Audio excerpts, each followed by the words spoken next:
disrupt. We will disrupt. We will disrupt. We will disrupt. We will disrupt. It's not happening. We will fight tomorrow. We will fight tomorrow. We will fight tomorrow. We will see that. If you're dead,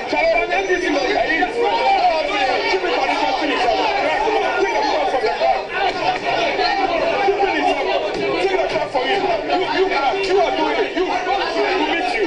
It's not happening. No, it's not happening. Chairman, it's not happening. It's not happening. It's not happening. It's not happening. Well, to our audience who just tuned in, the committee is currently reviewing footages from that incident that happened during the ministerial vetting. You could see in short there Alexander Feyomarkin, the minority leader, alongside Frank Anodompre. They're just reviewing some of the key footages for that day as Emmanuel Bedra and his committee members officially begin their work. Now, some of their key mandate is to look at what exactly happened, the individuals who participated in the Chaos in Parliament's Appointments Committee sitting, the role they played, and then they're also supposed to recommend sanctions. The Speaker has already mandated them to begin work, and today you could see on your screens they're actually reviewing some of these footages to see the key individuals involved. Just yesterday, the Speaker decided to heed to the pleas of the minority and the majority leader and pardon the 4 members of Parliament that were suspended from coming into the House for 2 weeks, and they have been pardoned. But then this committee is supposed to look into the chaos. You could see there, they're previewing the visuals from Joy News. Our logo is there because we are your credible news source. And they're just going through the visuals to get a sense of what actually happened on that day as they begin investigation into the chaos that happened. That chaos has been condemned by international bodies. It doesn't paint a good picture of the conduct of our members of Parliament. The reason why the Speaker of Parliament cracks the whip and immediately suspended the 4 members of Parliament, and includes Frank Anodompre, Jerry Ahmed Shaib, among other 2. But they have since been pardoned by the Speaker yesterday. They're supposed to come back to work. But the Speaker has been clear that the chaos that erupted during the vetting committee sitting will not go unpunished. The reason why he set up this committee to look into the various roles played by different members of Parliament, items used for the vetting proceedings, microphones were broken, damaged beyond repair, and he has served notice that for the criminal elements of these investigations, those found culpable will be handed over to the police to face the law. And so that's what's going on your screens. Let's take you there live again.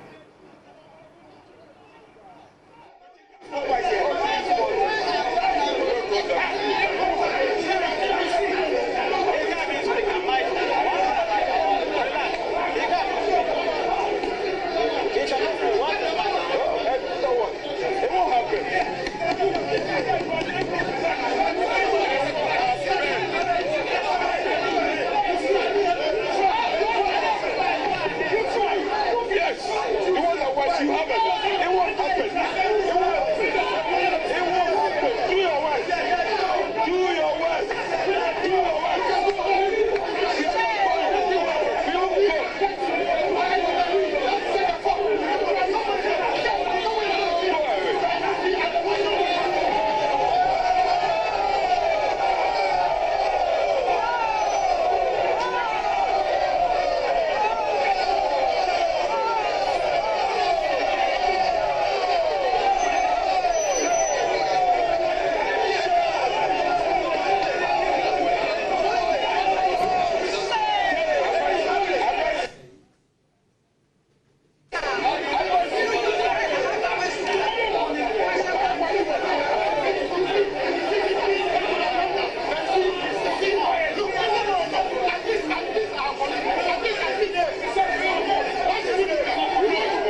NDC insists they will vet Samuel Okujo to a black white. Kwabena Mintah Kando today. Kwabena Mintah Kando has taken his seat, and the NDC say the vetting must go on, and they will not allow any person to proceed and do this on themselves. We should try and speak to more people. And so, Honorable Santampuli, your view is that this vetting must not happen now. No, I mean, really and truly, anytime we are coming to vet, we have a schedule of the number of nominees who will be vetted each day, all right? Now we have a list of those who will be vetted today. We have exceeded that number, and you have continue to bring more nominees. At what time are we going to work with the list?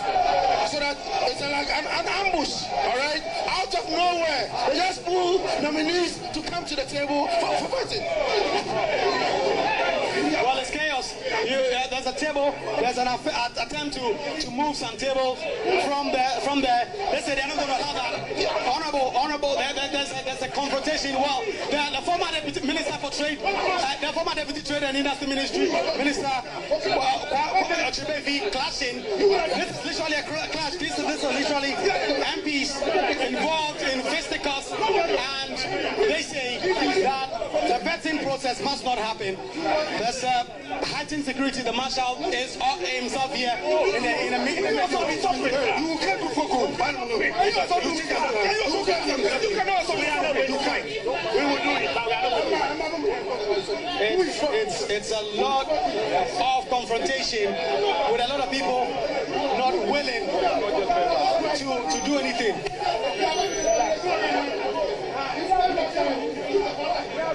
The clerk is trying to organize the space. He's trying to put all the tables together to ensure that things are done appropriately for this vetting to ultimately happen. But the MPC, they will not allow that. They try and put things together, and they say that they are not going to allow that. They are not going to allow that. It's a big confrontation. It's a big confrontation. The minority leader himself in the car trying to do this. Honorable Kami Bakwe really confronted and ultimately saying that they are not going to allow that.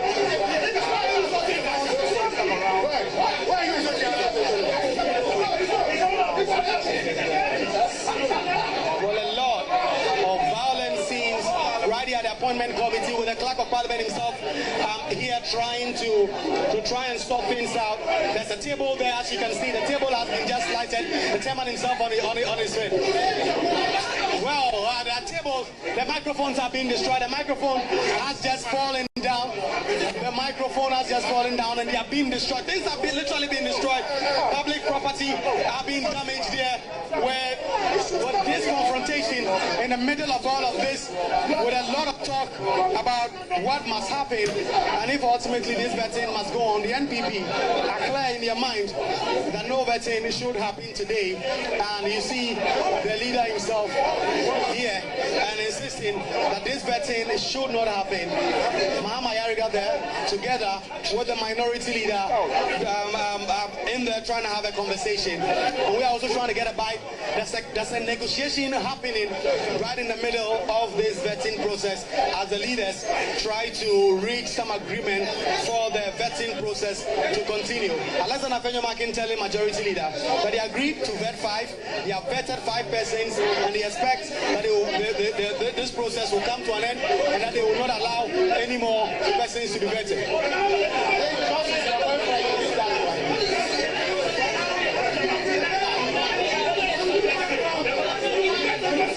And there's a lot of confrontation. The majority leader now, as you can see him there in the middle of this situation, trying to very much get things under control, speaking to NPP MPs to try and calm tempers. Mama Aga says he wants things to happen. You can hear Frank Anod of Bread, the minority chief, when It's not going to happen. not happen. It will not happen today, and that More also than necessary. Right. Even the candidate nominees that we didn't agree, we have done it. Kofi Adams was not part of the arrangement. We compromised and did it. Okay. We agreed on 4. We have done 5. Let's understand. What is this? Right. Look. Some some of them we spend less than 30 minutes on them. We can do proper vetting with a short time. Thank you very much. I believe the witnesses were here. We just want them to know that we've identified them as witnesses to what has happened here on that fateful Thursday and Friday. And so without much ado, those who are here now will take their oath, and I will call them one after the other to take their oath. And then the second batch of people, witnesses who are not here, will show the same video to them, and then we'll go through the same process with them.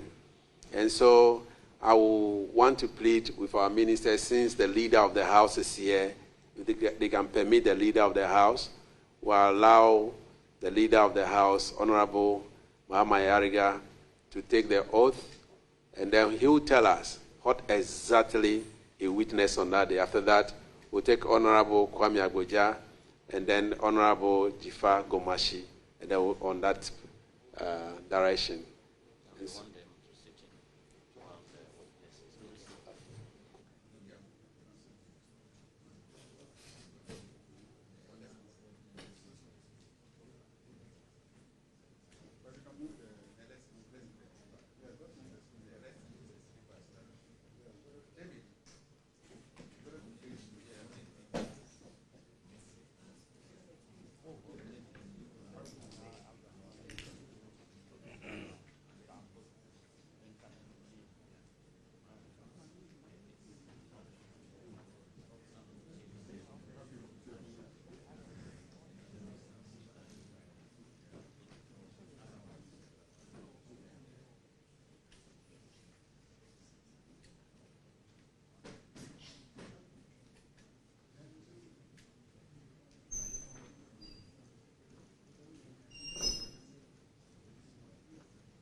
Hello.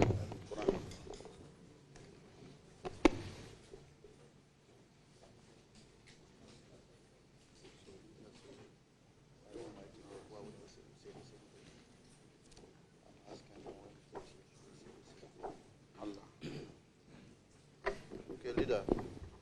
I, Mahama Ayariga, swear by Allah that the evidence I shall give before this committee the evidence I shall give before this committee touching the matter in issue shall be the truth, the truth, the whole truth, and nothing but the truth. nothing but the truth. So help me Allah. So help me Allah.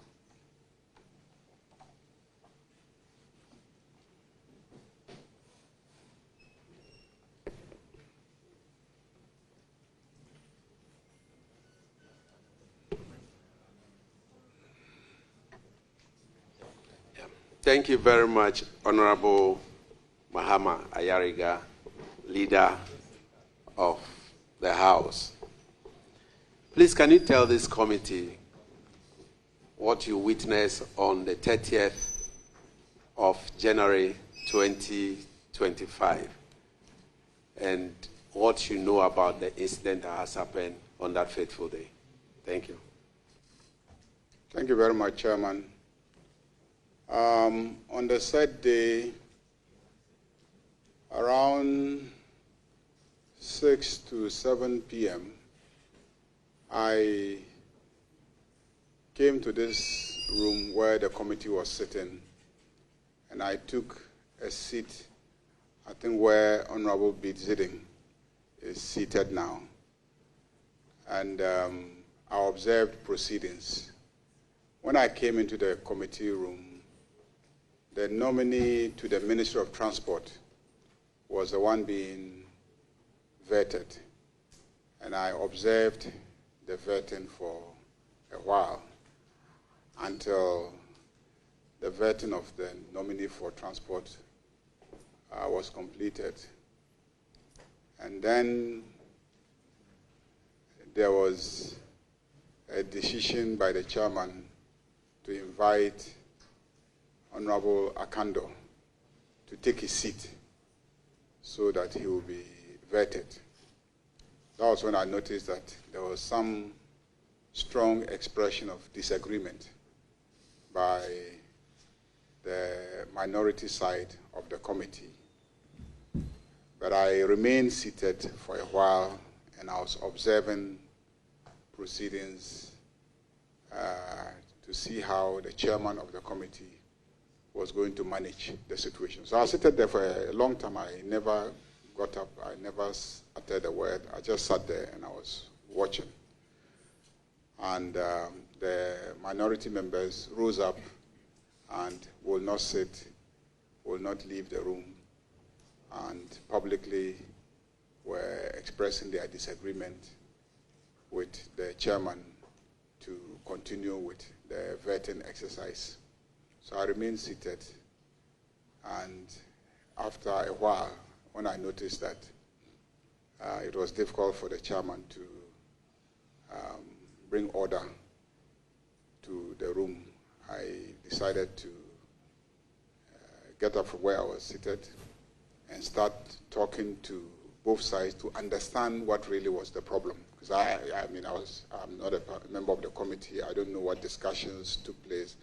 I just heard both sides exchanging words and shouting at each other. I heard words like ambush. I heard words like we didn't agree on this. And I heard words like we must vet them. And I heard words like you cannot stop us. And so I knew that there was some disagreement somewhere, but what it was, I didn't know. So I tried to talk to them to try and hear what the issue was. So I walked to all the sides trying to understand what is the problem.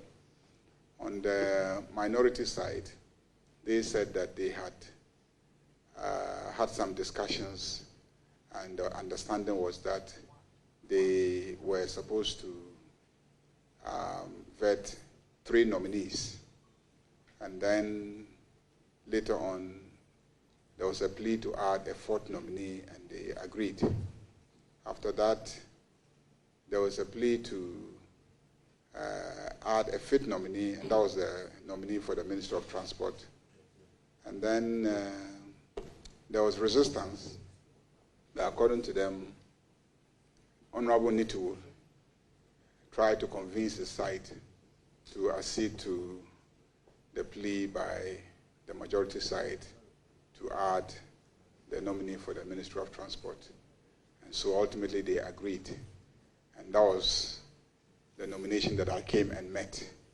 But towards the end, they have seen that the majority side is parading 2 additional nominees. And those were Akando and then Honorable Ablakwa, and that they were not going to entertain the nomination of these 2 other, the vetting of these 2 other nominees. And I heard their side. So I tried to speak to the chairman and then the majority side. They also indicated that there was no agreement to vet only 3 people, and that because of the decision to hear Vamebo, they had pushed all those who were supposed to be nominated that day to the Thursday. So they were hoping to clear both the nominees for Wednesday and Thursday on Thursday. So that was what they were seeking to achieve, which is just to complete the task that was before them. And there was strong disagreement. So I tried to convince the majority side that how about if they agree to vet Akando so that you push Ablakwa to Friday morning. Is that acceptable? They said no, they must vet the 2 of them that day. Then I went to the minority side and tried to plead with them. Is it okay for you to vet Akando since he's already seated, and then we can defer Ablakwa to Friday morning? And they also said no, they will not vet Akando. Some were okay, some said we don't have a problem with Akando, but but we have a problem vetting Ablakwa tonight. So I decided to engage the minority leader, and I asked him to come out of the committee room with me so that we can talk. So outside, he gave a very strong objection and said his side would not agree and that they were tired and they agreed on 3 and they had been generous enough to do 5 and we want to push them to do 7. It was too much and it was already late. It was about 8 p.m. and they were tired. They would not continue the work. So when I noticed that he could not come along with me to at least agree to vet Akando, I came back trying to talk to some people on his side to prevail on him, and the situation had degenerated where it had gotten to breaking tables and people holding each other's shirts, and I tried to separate some of the fights and tried to pull some people out again. So I just kept going in and out, trying to pull people out and talk to them because it was too noisy in the committee room. Nobody could hear the others. So the only way I could get to talk to people was to pull them outside the meeting room and then try to talk to them and come back into the meeting room. And the audience were mostly behind the nominee, were also participating in, as you could see in the videos, shouting and, shaming members of the minority side.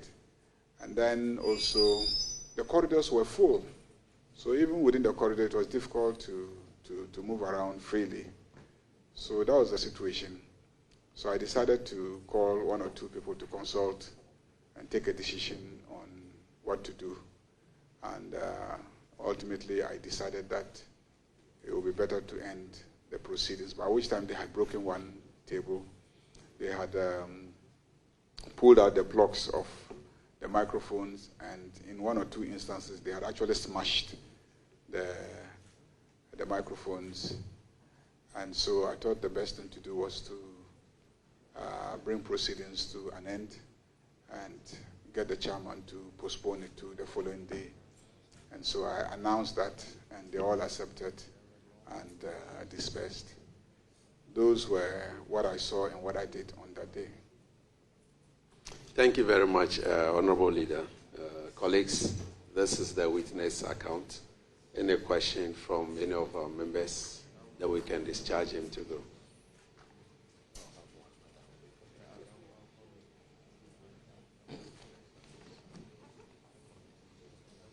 Thank you, Honorable Chair. Majority Leader, if you could just confirm, just for the records, that the video that we just watched is an accurate depiction of what you remember on the day. Depending on where you were seated that evening, you will see different things. I was seated exactly where Honorable Ziding is seated. So I could only see directly opposite me a lot of what was happening on this side until I got up. I was seated for a very long time, to tell you the truth. I was just seated calmly throughout. And so I saw a bit of what was directly opposite me. On this side, I only saw Akando sitting here, and then he had a few people behind him. I think that the video depicts an aspect of what happened, depending on where the camera was positioned. As you can see them, they were positioned at different locations. Some were to the left, others to the right, and so those who were to the right were capturing. But when it got heated, some took their cameras and tried to capture it from a position that they thought could tell the story better. So and others used their mobile phones, and they came and they were all over the place trying to capture different angles. So this, I believe, reflects one of the angles, but there were different other angles. Thank you very much, Honorable Leader. We have a lot of videos from different angles from different people. But this is just to identify that you were there on that day. And so thank you very much. I was there. Okay. Any more so that we can dispatch and take other witnesses? Majority Leader, may I find out from you the chaos that you just described? Do you have the time in mind that the chaos happened? You said you walked into the room between 6 and 7 p.m. and sat for some time and sat through the Minister of Transport vetting. But when the misunderstanding occurred, at what time was it? I believe that was between 7 and 8 p.m. Between 7 and 8 p.m., yeah. I think that's when the confusion started and dragged on for a while.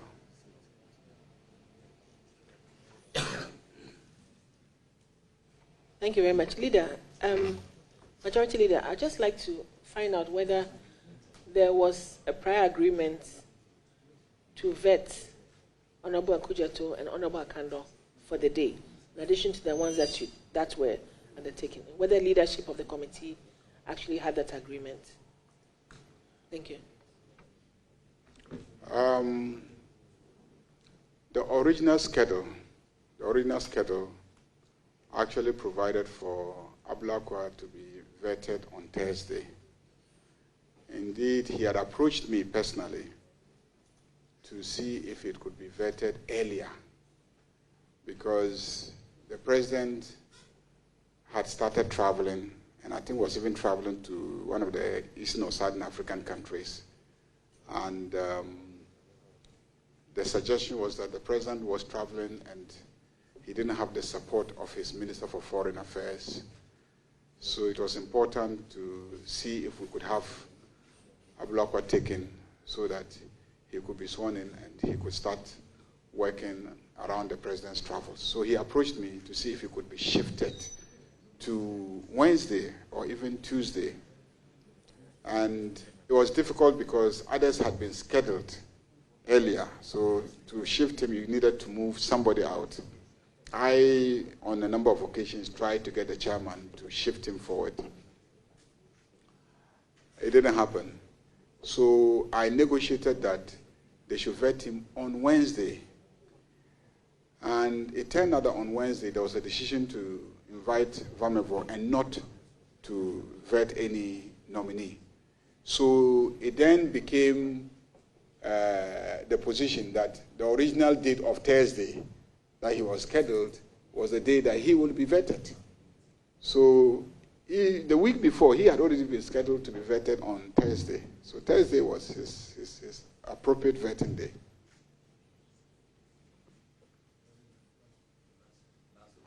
Yeah, Leader, I want to find out if I heard you right. You said originally they had agreed on vetting 3, but by the intervention of Honorable Nitu, the Minister for Transport, the nominee for transport, they agreed to vet that minister on that Thursday.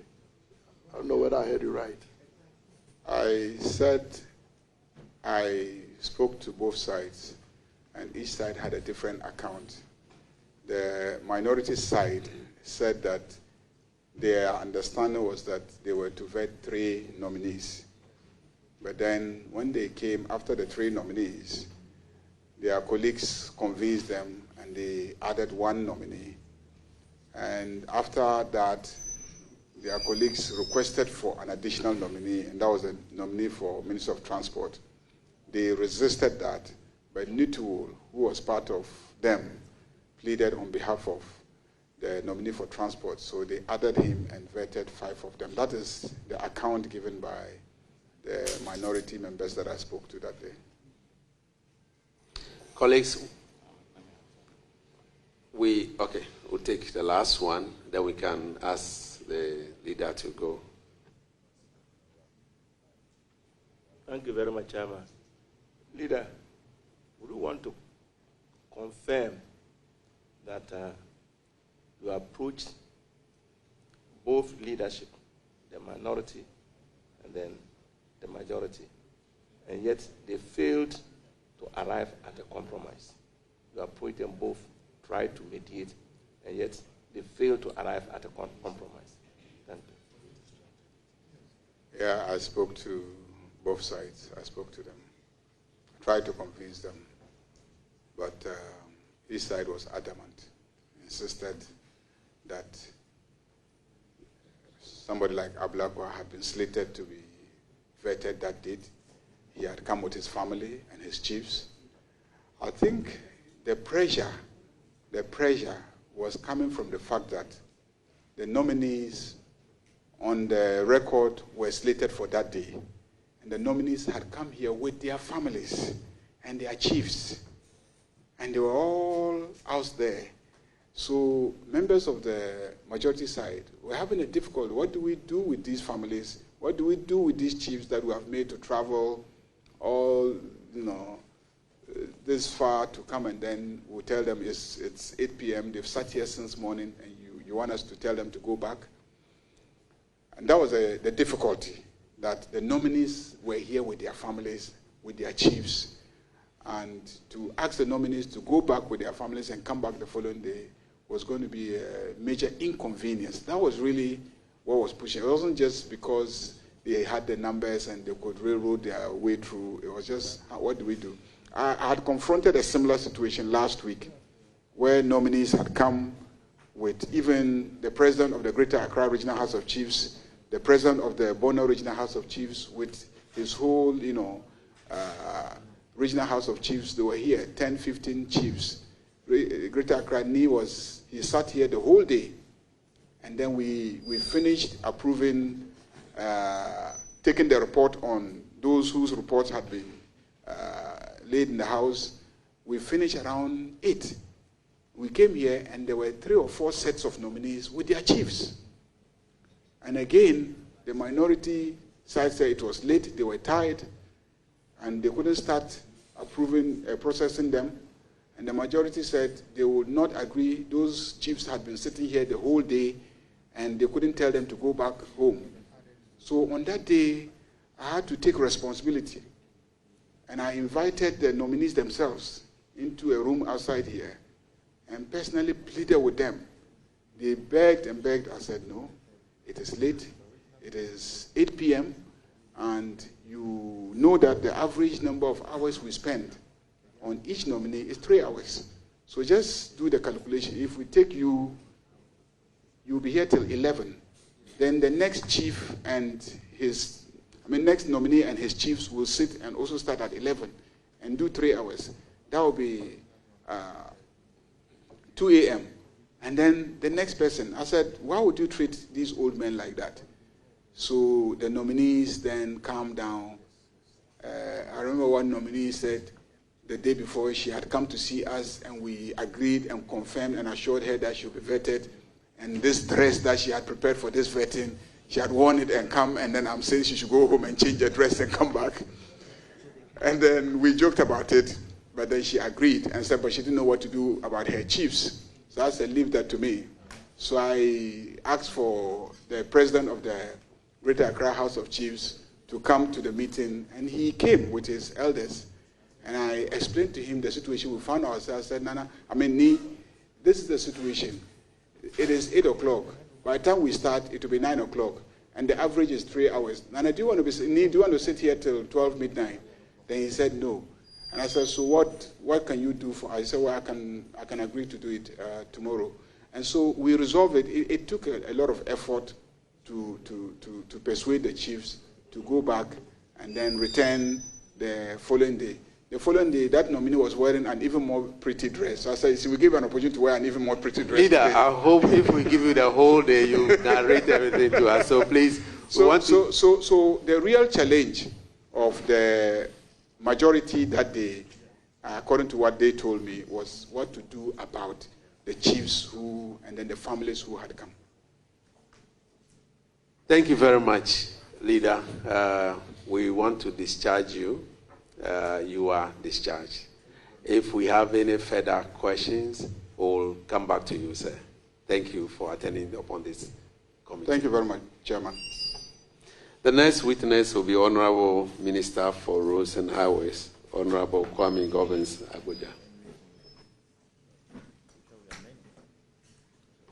Then Honorable Minister for Creative should be getting ready.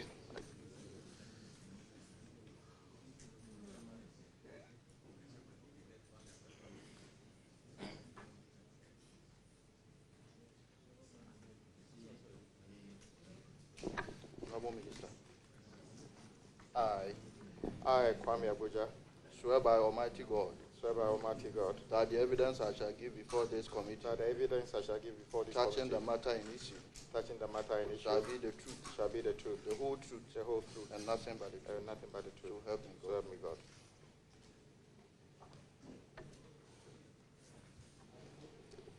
Honorable Kwame Govins Abuja, you've watched the video. Can you tell us what you know about what happened here on that fateful 30th January 2025? Thank you, Chairman. Having been the immediate past majority chief whip, I know vettings happen after the appointment committee normally have their pre-sitting meetings and agree on things.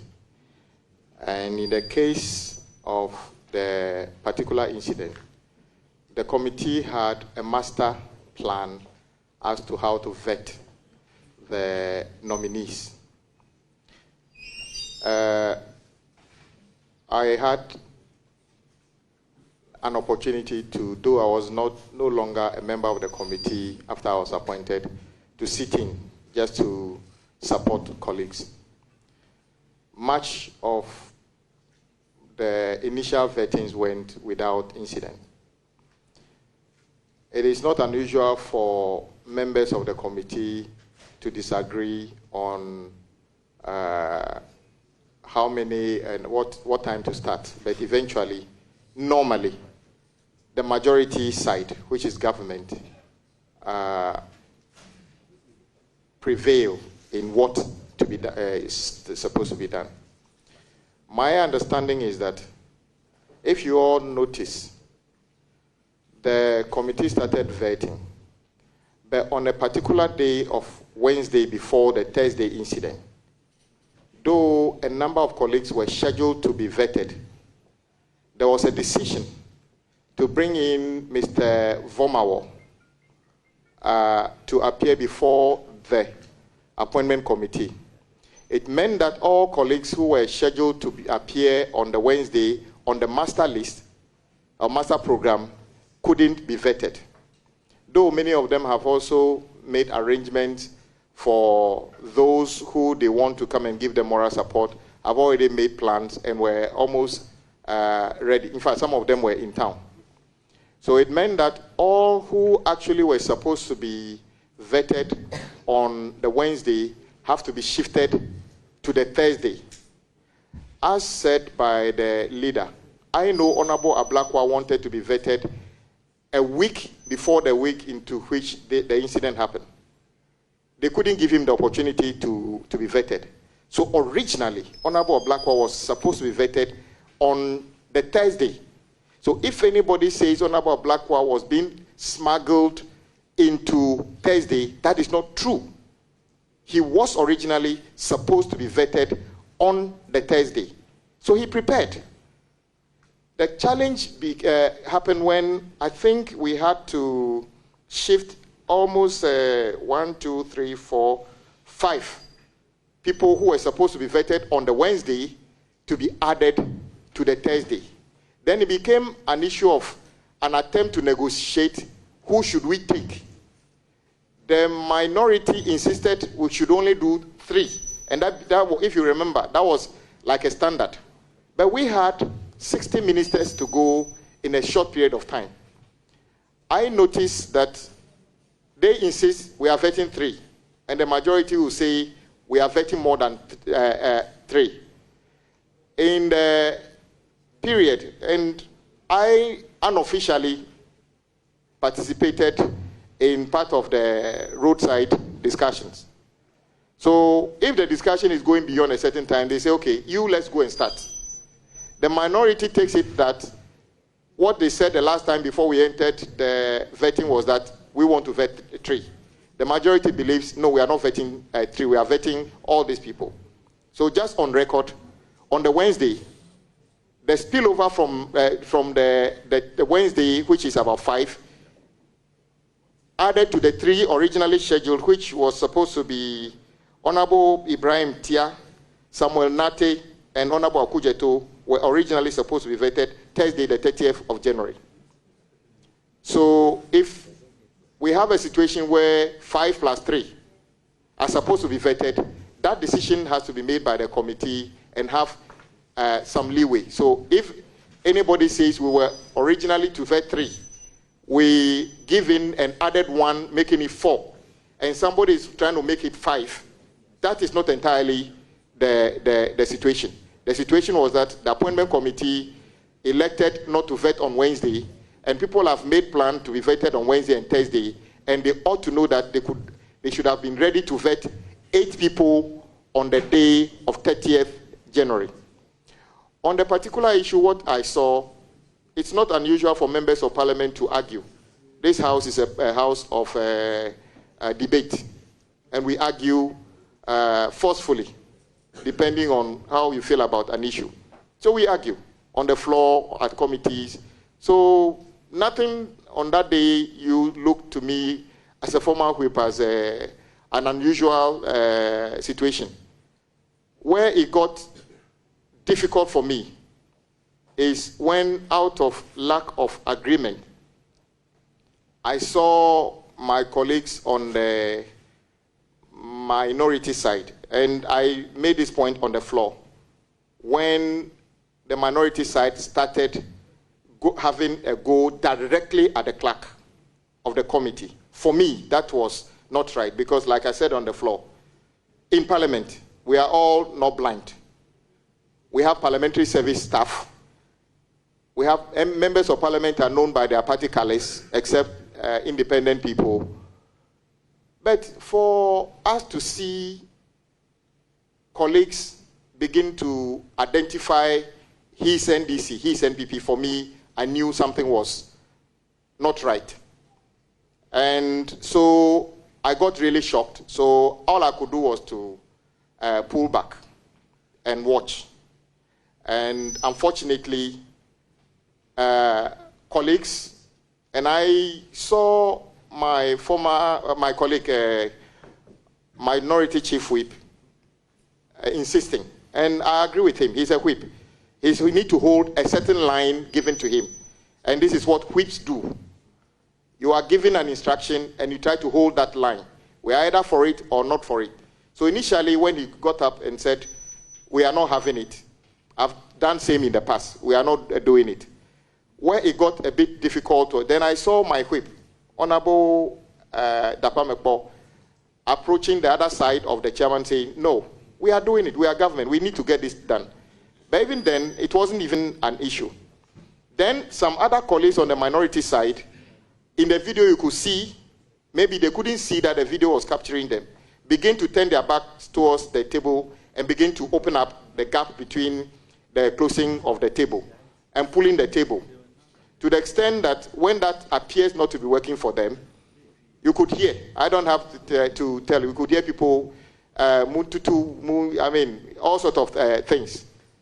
Until it got to a point where we saw colleagues beginning to take the chairs on which they are sitting and placing them on the table. At that point, everybody in the world knows this is not right. And I saw the respected majority leader came in, tried to appeal to people to calm down. Then a particular colleague, I was shocked, even came in front of me, took my console and ripped the cable off and smashed it on the table. So if you watch that day, sorry, can you mention it? Because no, I said I was shocked. I couldn't tell exactly, but all I realized was that by the time I realized the equipment in front of me. But you can identify him. I didn't see him in the video doing it. That is what I'm saying. That okay. I realized my equipment was damaged. I'm sure if you watch the entire spectrum of the video, you will see who was damaging the equipment. Okay. And then I saw one of the tables go up and came down. It went up with 4 legs, came down with 3 legs. I don't know what happened to the other leg. And Honorable Minister, we watched all the videos and where you were seated. We didn't see any of our colleagues pulling. We saw some videos, some colleagues pulling out some of the cable, not from your side. So we have those evidence there. And so we want to take that one out because we did not see it. If you have evidence that you can show it to the committee, then that person can be surcharged. Okay. But the ones that we saw, we have evidence of it. So you will notice that the table where you are sitting you are at the center of 2 tables. When the first table on your left-hand side was ripped off, we needed to put all those gadgets back onto the only table left, heading to where the head of the table was. So I'm not even a member of the committee. So I'm saying that the console in front of me, because I wasn't given one console to speak because I did not have audience at the committee. So if you watch, we need to place back those equipment which were supposed to be on this table back on the available table. So when I say the console in front of me, I wasn't having one myself. But you notice that in the video, you see that there are many broken ones in front there. So for me, all I can say is it's an unfortunate situation. I totally support the action of Mr. Speaker to take the first action. I totally support Mr. Speaker for setting up this committee. I again support Mr. Speaker's decision to de-escalate by allowing our colleagues to, at the moment, continue to serve their constituents pending the outcome of the report from this committee to plenary. Thank you. Thank you very much. Colleagues, do you have questions for the witness? Thank you, Honorable Minister. I'm just trying to ascertain the timeline. The console that was ripped away from you, was this after the other table that had been broken was taken out, or was this before? I'm just trying to understand. No, it's like I said from the beginning. I said I didn't know exactly who ripped off, but I heard words, Muntiti, and then whilst the table to my right, the last table to my right-hand side got off. Was it Muntutu or Muntiti? No, Muntutu, I think Muntutu was when they were about the table, the leg of the table. That is what I heard. Then, if you watch the videos, you will see somebody removing the connections of this. Those were the ones that were placed in front of us there. So just to make the clarity. Honorable Minister, well, I mean, from the tree where there's the Montri and Muntu, which are 2 different things. And usually in the video, we actually heard the 2 different words used in 2 different contexts. But what I'm trying to ascertain is not who ripped it. What I'm trying to ascertain is whether this destruction to the console happened after that table was taken away from the room, because you're saying that everything was put on this table. What I'm trying to ascertain is whether the destruction to this microphone you're referring to happened after the table had been moved, or this happened before that other table was removed. I think sitting from where I was sitting, I thought some of them were destroyed on the table before the table was removed, and they were placed back on the only table available. Right. Thank you. Thank you. Honorable Minister, do you think that the response time for interventionists, let me put it that way, for this whole episode, I think that the response time was slow, or maybe the marshals should have come in a bit earlier, or what, in your judgment, as you are here, what do you think?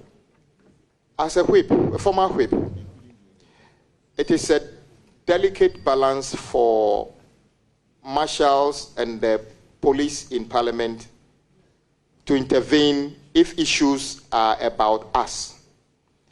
As much as they want to protect us, they are hesitant to fully deploy if it's about us. And I noticed that because I was a whip. Now, it's not as if they couldn't have, in my mind, physically restrain and take some people who we all saw in the video, obviously misbehaving out. But these are colleagues, members of Parliament. Their response time was spot on. What to do in the particular situation is a difficulty, and I don't believe even today, they still have the answers. But the solution would have been that members of Parliament, as we are, if we schedule to vet 5 people on Wednesday, have written to them and elect to bring in Mr. Vomawo and spend the whole day on him. In fact, I was encouraging them, after Mr. Vomawo has been dealt with, let's go ahead and vet the rest of the people. After we have elected to invite people or prompt them for vetting, and elect not to vet them, and they are in anticipation of being added to the next day, and who says we've not vetted 8 people on the day before?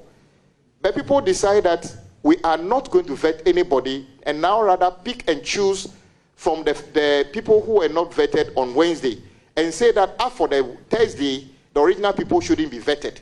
I think that is where the problem was. If we had agreed to vet all the people that couldn't have been vetted on the Wednesday, in addition to the Thursday, there shouldn't have been any issue at all. So that is how I see it.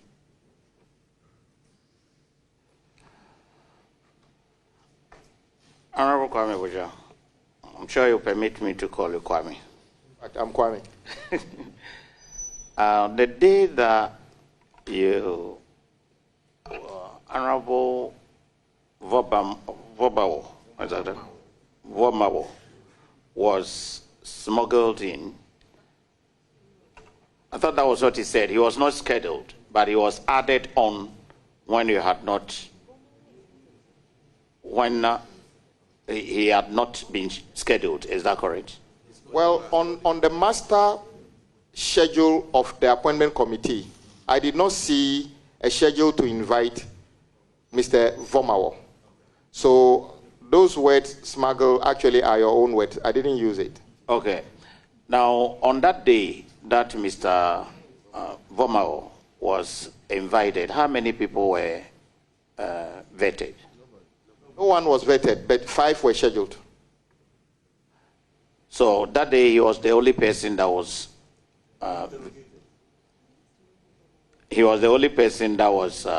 interrogated. Yes, he was the only person who sat where I was for. Okay, I get it. So it means that all the 5 were pushed to the next day. All the 5 that were scheduled to be vetted were pushed to, that was Wednesday, isn't it? Were pushed to Thursday. Yes, so on the master list that I have, on the Wednesday, the 29th of January, Honorable Rashid Perpo was supposed to be vetted at 9 a.m. Honorable Ibrahim Mutala at 11, Honorable Kofi Idi at 1 p.m., Honorable Joseph Bukari Nikpe at 3 p.m., and Honorable Isifu Seidu at 5 p.m. None of them were vetted on the Wednesday. And on the Thursday, those who were supposed to be vetted, Ibrahim Tia at 9 a.m., Honorable Samuel Nate George at 11 a.m., and Honorable Samuel Kujeto Ablakwa at 1 p.m. So that is what the original situation was. But the same committee decided, and rightly so, to invite Honorable Vomawo because of the unfortunate comment he made. Sorry, Mr. Vomawo. Mr. Vomawo. So that is what actually caused this. So the center of the difficulty was not vetting on Wednesday. And instead of vetting the people who were originally scheduled for Thursday, They rather wanted to pick and choose people who were not vetted on Wednesday and vet them. That is what the problem was. Okay, so on the next day, that was the Thursday, instead of the committee vetting 3 people, they were now supposed to vet 8. Is that correct? I would have thought, being fair to colleagues who were supposed to be vetted on Wednesday and Thursday, they could have vetted all of them, because they knew before deciding not to vet anybody on Wednesday that what it meant was that to catch up with the schedule, you need to plan to vet people who were originally supposed to be vetted on Wednesday, in addition to the original Thursday scheduled people. So from what you're saying and looking at the timetable, it would have been possible if they decided to complete or to go through all the 8 on the Thursday. Chairman, I sincerely believe they could have vetted 8 people on that day. If you look at the timetable, one from 9, the second was to start at 11, and the third was to start at, I think, around, did you say 5? The original timetable. Because you are a leader, I asked this. So looking at the timing, at what time did you think that these other 5 nominees could have been slated? Because now they started those who were supposed to be vetted from 9 o'clock. And then at the time the chaos started, I think it was around 8 p.m. and about 3 nominees were to be interviewed. From that time, when the chaos has started around 7 or 8 p.m., was it possible to go through the 3 nominees, and what time did you think that they were going to finish? On the original plan, the 5 were supposed to be vetted. The last person was supposed to be on the chair at 5 p.m. I'm sure there was a reason they put time against all of them. So if you were going to vet, and the last person, which is the 5th person on the Friday, was going to be sitting here by 5 o'clock, it would have been left with 3. And it's a committee. They can decide that they will vet the rest. After 5 o'clock, the rest of the 3 come. On the Thursday, you will notice that Honorable Kujetu was supposed to be here at 1 o'clock. What it means is that maybe by 2 o'clock, it would have been finished, and then you add the rest. So it's an issue of time management of the committee. Even in Parliament, it gets to a point the Speaker will say, you speak for 5 minutes, and they stick to it. So that one was entirely in the bosom of the committee to decide how much time they spend on each nominee. Now ask this, because you've been a leader all this while. And to be fair to the nominees, they have invited their chiefs, their wives, their relatives, and whatnot to assist them or to attend the vetting. Did you get to know whether leadership had agreed to reschedule any of them, or it was agreed that all the 8 were going to be vetted, because all of them had brought their followers? It's a very difficult situation. I can tell you, some of the invitees slept in spaces around in Parliament on that day. Some slept in, some colleagues need to beg other colleagues to allow their guests to sleep in their offices, because the numbers were such that colleagues couldn't have afforded hotels for them on that day. I saw some of them entering bathrooms or washrooms in the morning. So it was something the committee leadership should have considered ahead of time, that these people were already here. At a point in time, I approached the leadership and said that I know a particular nominee who had close to 100 opinion leaders, chiefs, already on the compound. At the time, they were saying, we can't vet them. The 100 chiefs also were already here. So when we say, what do you want him to do with them? They say, oh, they're already here. They can come tomorrow. Sadly, I can tell you, some of them slept on the premises here, which is unacceptable. Thank you very much, Honorable Minister. We are grateful you attend upon this committee. You are duly discharged. And I appreciate the work you are doing. And if we have any other questions, we will call upon you once again. Thank you so much for the insight. Thank you, Chairman. Colleagues, we will now invite the Minister for Tourism and Creative Arts, Honorable Jifa Ablagomashi. And please, straight to the point.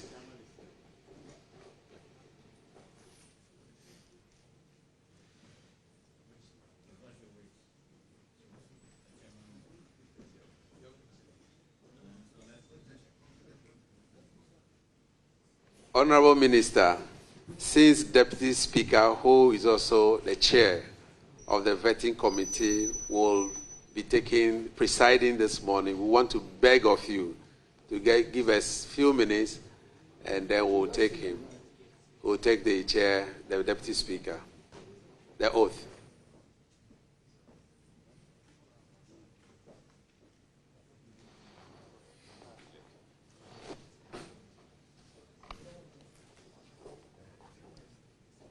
I, Bernard Ahiafor, do hereby swear by the Almighty God that the evidence I shall give before this committee touching the matter in issue shall be the truth, the whole truth, nothing but the truth. So help me God. Thank you very much, First Deputy Speaker, Honorable Bernard Ahiafor, Member of Parliament for Akachi South. You did not watch the video. Our intention was for all witnesses to watch the video before we ask a question. But I know you were at the center of affairs. And so can you tell this committee what really transpired on the day of vetting, 30th January 2025, and in the morning of 31st January, Friday, 2025. Can you tell this committee what really transpired on that day, on those days? Well, thank you very much for giving me this opportunity. Honorable Chairman, I perceived members of the minority side to be putting up an attitude that is very disruptive. For me, I find it very difficult to go back on my words, having agreed with you, this is what we are going to do. Now, the whole thing started this way. We'll program the vetting, we'll all agree on the numbers.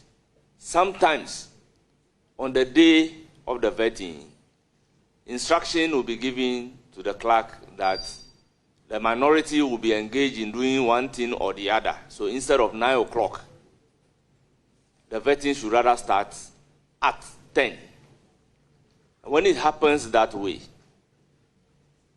the entire program for that day is affected. Affected in the sense that what you have to do between 9 and 10, you will not be able to do it. And then it carries forward. That resulted into a particular day where Honorable Elizabeth Ofosu Ajari was supposed to be vetted. We've given her every assurance that she is on the list to be vetted. It got to her. The minority side said they were tired, they wouldn't be able to continue the vetting. And I was trying to persuade them that in view of the fact that some revered chiefs came all along from Techima, we can endure and vet her for that day to enable them leave the following day.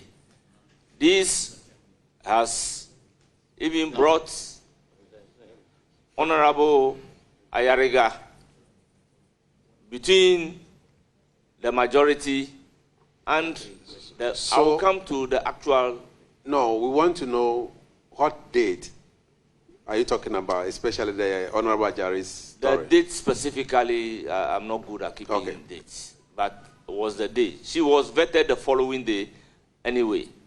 So when negotiations failed, we were compelled to go and apologize to the chiefs in the company of Honorable Mahama Ayariga. Then we had program from Monday to Friday. And on Tuesday, the committee's attention was drawn to an ostensible publication allegedly emanating from Mr. Oliver Baka Vomao. There were two posts. One was to the effect that the money that the nominees are paying to members of the committee. I don't think you are interested in what happened with that. Very well. Right. Very well. Then, go ahead. When our attention was drawn to the media post, the committee, instead of sitting, will have to recall to a conclave. Now, at the conclave, a decision was taken by the minority side that on that Tuesday, based on that post, there should be no vetting at all.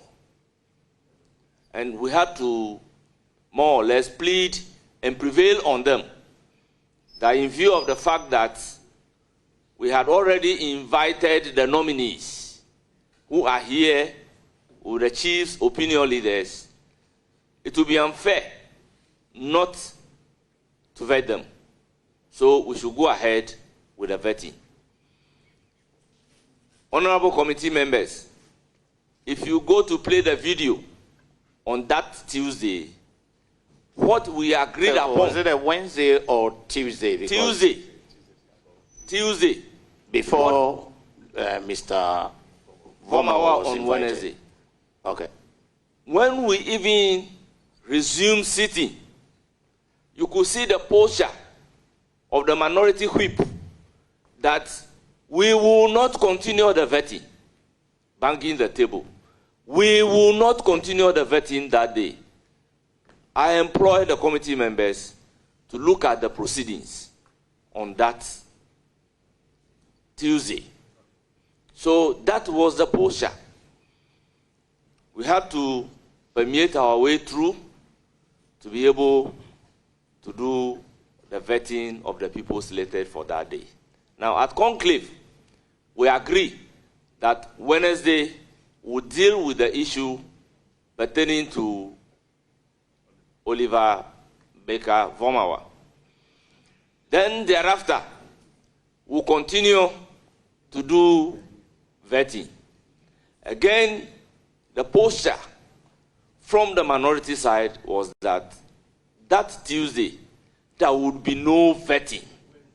That Wednesday, there will be no vetting on Wednesday. Life is all about give and take. As a result, we are not able to vet any nominee on Wednesday, and then we use the Wednesday to deal with the issues pertaining to Mr. Oliver Baka Vamawa. Though we closed early because of the decision that there was not going to be vetting, we then used the period to task the clerk with the responsibility to merge that Wednesday with Thursday. The nominees that are to be vetted on Wednesday that we couldn't do, she should merge it with Friday. And then let's look at the number. Now the number became 8. And at a meeting, we've decided that if on average we have to use 2 hours on one person, then that would have been 16 hours of sitting. It would have been too much, given the fact that some people may be vetted within 1 hour. We agreed to do the first 6. First, it was the first 5. Then I received a call from Honorable Minority Leader that he is okay, we can add a candle to be taken on that day. Therefore, 6 people were programmed to be taken. Then there was an agreement that the backlog, being the 2, should be added to the following day, which is Friday. And if we are not able to exhaust, then we can take a decision whether we are coming on Saturday or it should be Monday or Tuesday. In fact, this has also brought in Honorable Mahama Ayariga, the leader of the House. And he even came out to say that clearly we need to negotiate the Saturday because Saturday is not a working day. So therefore, if you are not able to finish on Friday and we cannot come on Saturday, then probably Monday or Tuesday will be the next available date. So I was surprised that in the morning of that Thursday, the clerk came to me to say that instead of what we have agreed upon, she has received a text message from the minority whip in the person of Anodompre, which text message she showed to me that we are only going to do 4. That is why I have a difficulty. You agree on one thing, then behind you want to do another thing. I wasn't comfortable. So I just told the clerk that whatever we agreed upon, that is what we are going to do. So on that Thursday, we had programmed to start the first person at 9 o'clock. I came to office around 8:30. About 8:45, I received a call from the assistant clerk to the effect that he had received a call from Honorable Anodompre that there will be a caucus meeting of the minority. Therefore, instead of 9 o'clock, we should again start proceedings at 10 o'clock. For me, as a member of parliament, you may not have control over a caucus meeting. So when they are going to have a caucus meeting, I have no problem about it. So I have decided to walk to the chamber. Then on my way to the chamber, I met few MPs from the minority side and asked, I understand you are having a caucus meeting. Are you not attending the caucus meeting? Only for me to be told that there was no caucus meeting. So 10 o'clock, I have decided to start the vetting.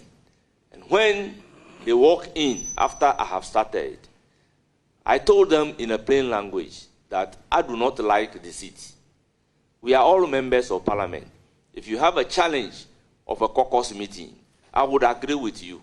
But a situation where you do not have a caucus, but you deceive me in order to delay the proceedings of that day, to say that you have a caucus meeting, I won't take it kindly. And that is not the way we should be going. The response was that if they mean caucus meeting, it doesn't mean the entire minority caucus. As if I do not know the meaning placed on the caucus in our own standing orders. I took it in a good faith, and we were proceeding. I was surprised after vetting the Minister for Transport. Based on the agreement, I asked the Minister designate for Health to take his seat.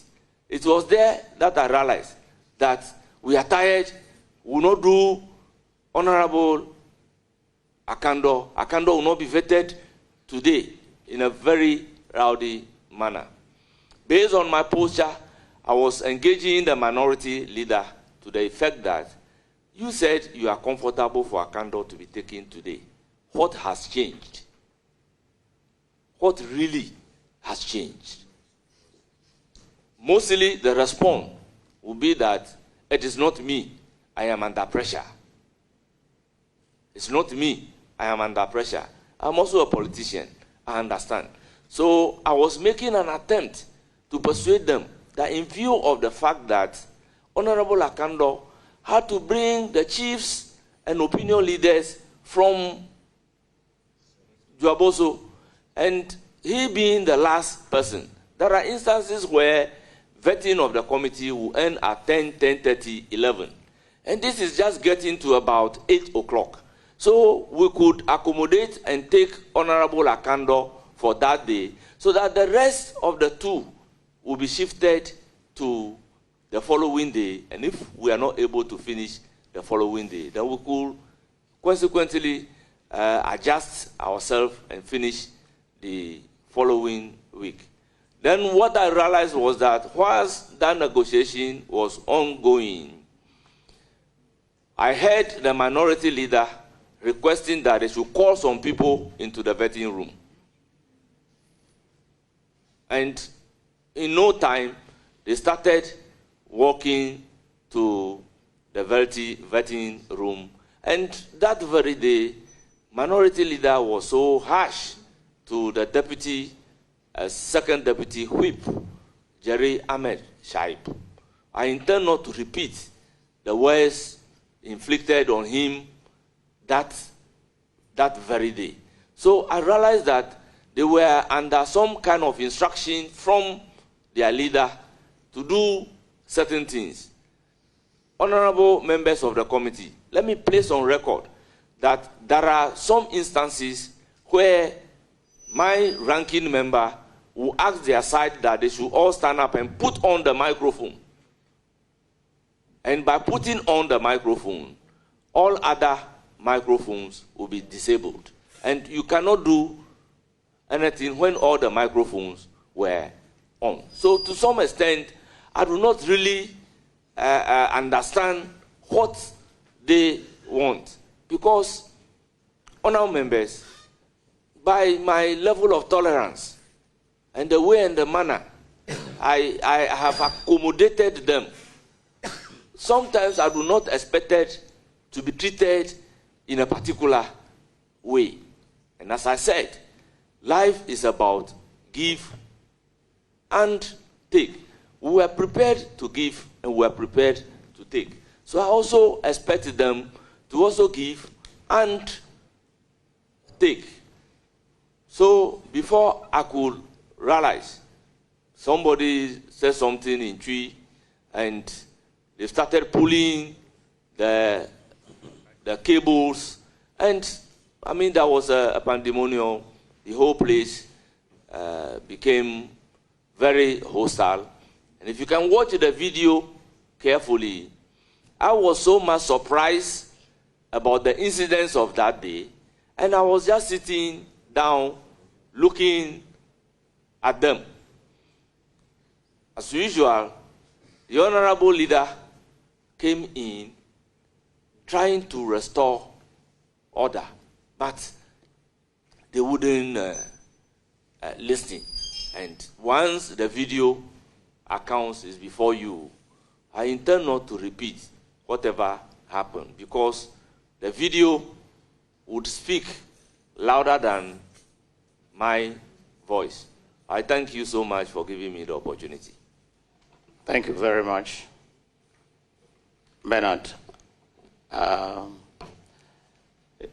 hope I'm allowed to call you. Yes, please. Bernard. Because I might forget myself if I always have to say second deputy speaker. Hey, first deputy speaker. Congratulations again on your high office. Thank you. It's finished. So, colleagues, if you have some questions for him.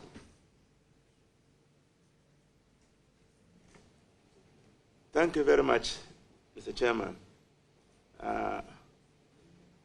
Honorable First Deputy Speaker and Chairman of the committee.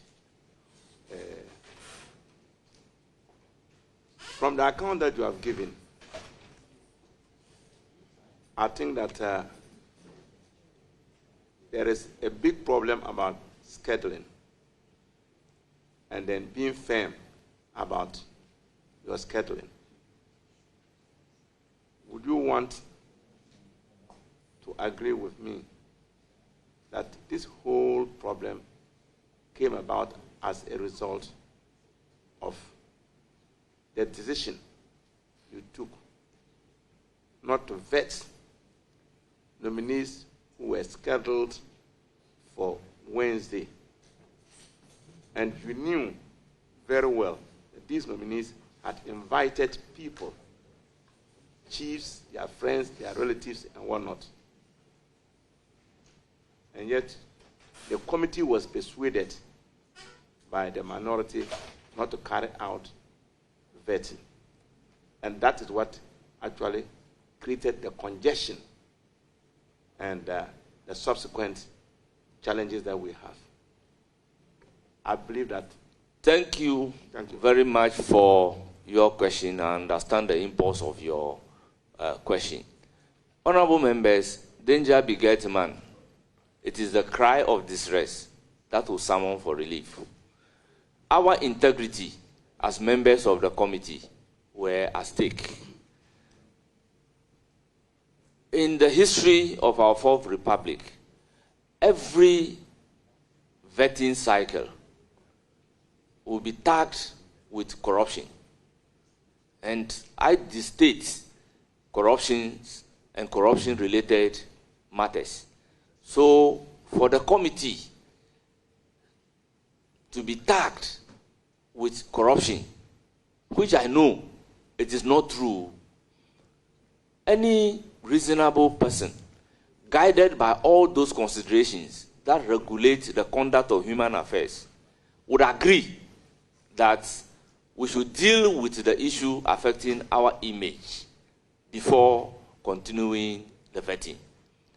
And honorable members, on that Wednesday, I was with the view that we should deal with the issues relating to Oliver Baker-Vormawor. Then we can continue the vetting. If we are not able to exhaust all of them that day, then the backlog will be very, very few. But the posture was not favorable. Remember, I told the committee that when our attention was drawn to the post on Tuesday, our friends from the minority have already taken a decision that there would be no vetting until that issue was resolved. That was the reason for me asking the committee to take a look at the proceedings on Tuesday, particularly the time that we had to start the vetting on Tuesday. A lot of negotiation had gone into continuing the proceedings even on that Tuesday. So we were not successful in agreeing to do the vetting on Wednesday. And that has accounted largely to the backlog. So I will not say it has not contributed to the incidents, it has contributed to the incidents. But I have been in Parliament for a very long time. You can agree and disagree. Even before the committee, there were agreement and disagreement, and we normally suspend. So if you watch the proceedings, there are instances where I will suspend proceedings to go and judge. And even that morning, we did some kind of consultation, and then we agree on the 6 people to be vetted. So I was surprised what really changed when the very last person that you reach out to me to say that you are comfortable for him to be vetted that day. When I invited him to take the seat, then this whole thing have started. So between the time that they communicated to me that he can be added as the 6th person and the time that I invited him to take the seat, I do not know what went on among our colleagues at the minority side. Thank you very much, Honorable Deputy Speaker. We have a lot of questions for you being the chairperson, so please be concise and precise so that we can finish with you, for you to be able to go and preside over the House. So please be concise and Thank precise. you. Thank you very much. Honorable Senator.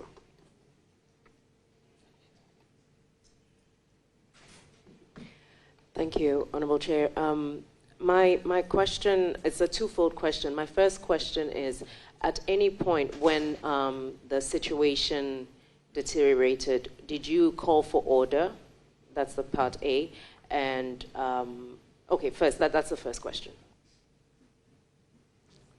Yes, I did. You can hear me shouting, order, let there be order, honorable members, let there be order, let there be order. So I was trying to restore order when word was said in tree, as a moon tree cables. I'm not good at tree.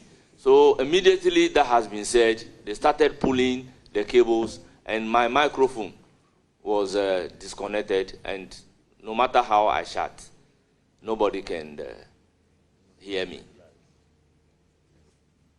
Thank you, Honorable Chair. My second question is, at any point after you tried to call for order and that was not happening, did you attempt to suspend the sitting of the committee? Well, at that point, I really do not see the need. I thought by saying order, order, and engaging the minority leader and the ranking member on the side as to what has really changed, resulting into this. I thought the two of us could resolve it among ourselves and proceed to conduct the vetting. So whilst that engagement was going on between me and the minority leader, the three word came and they started pulling the cables, and the whole thing just started. I do not know whether the rest of the minority members were having the feelings that my engagement with the minority leader will result into a calm and the proceedings ongoing. And that word spilled out, and the whole thing became uncontrollable. I believed a little patience would have resolved the issue between me and the minority leader, but he also didn't have. Thank you. So just to make sure, you did not call for a suspension of the sitting. Very well. My final question is, at any point, did the marshals enter the committee room on your instruction? Or did you call for the marshals to enter? Yes, I asked my usher to bring in the marshal, because I sit as a chair with my ears widely open. Honorable Vincent. Chair, good. Thank you very much. Mr. Speaker, would you be surprised that those who were involved in the scuffle, we had one person who was not a member of parliament, not part of parliamentary staff.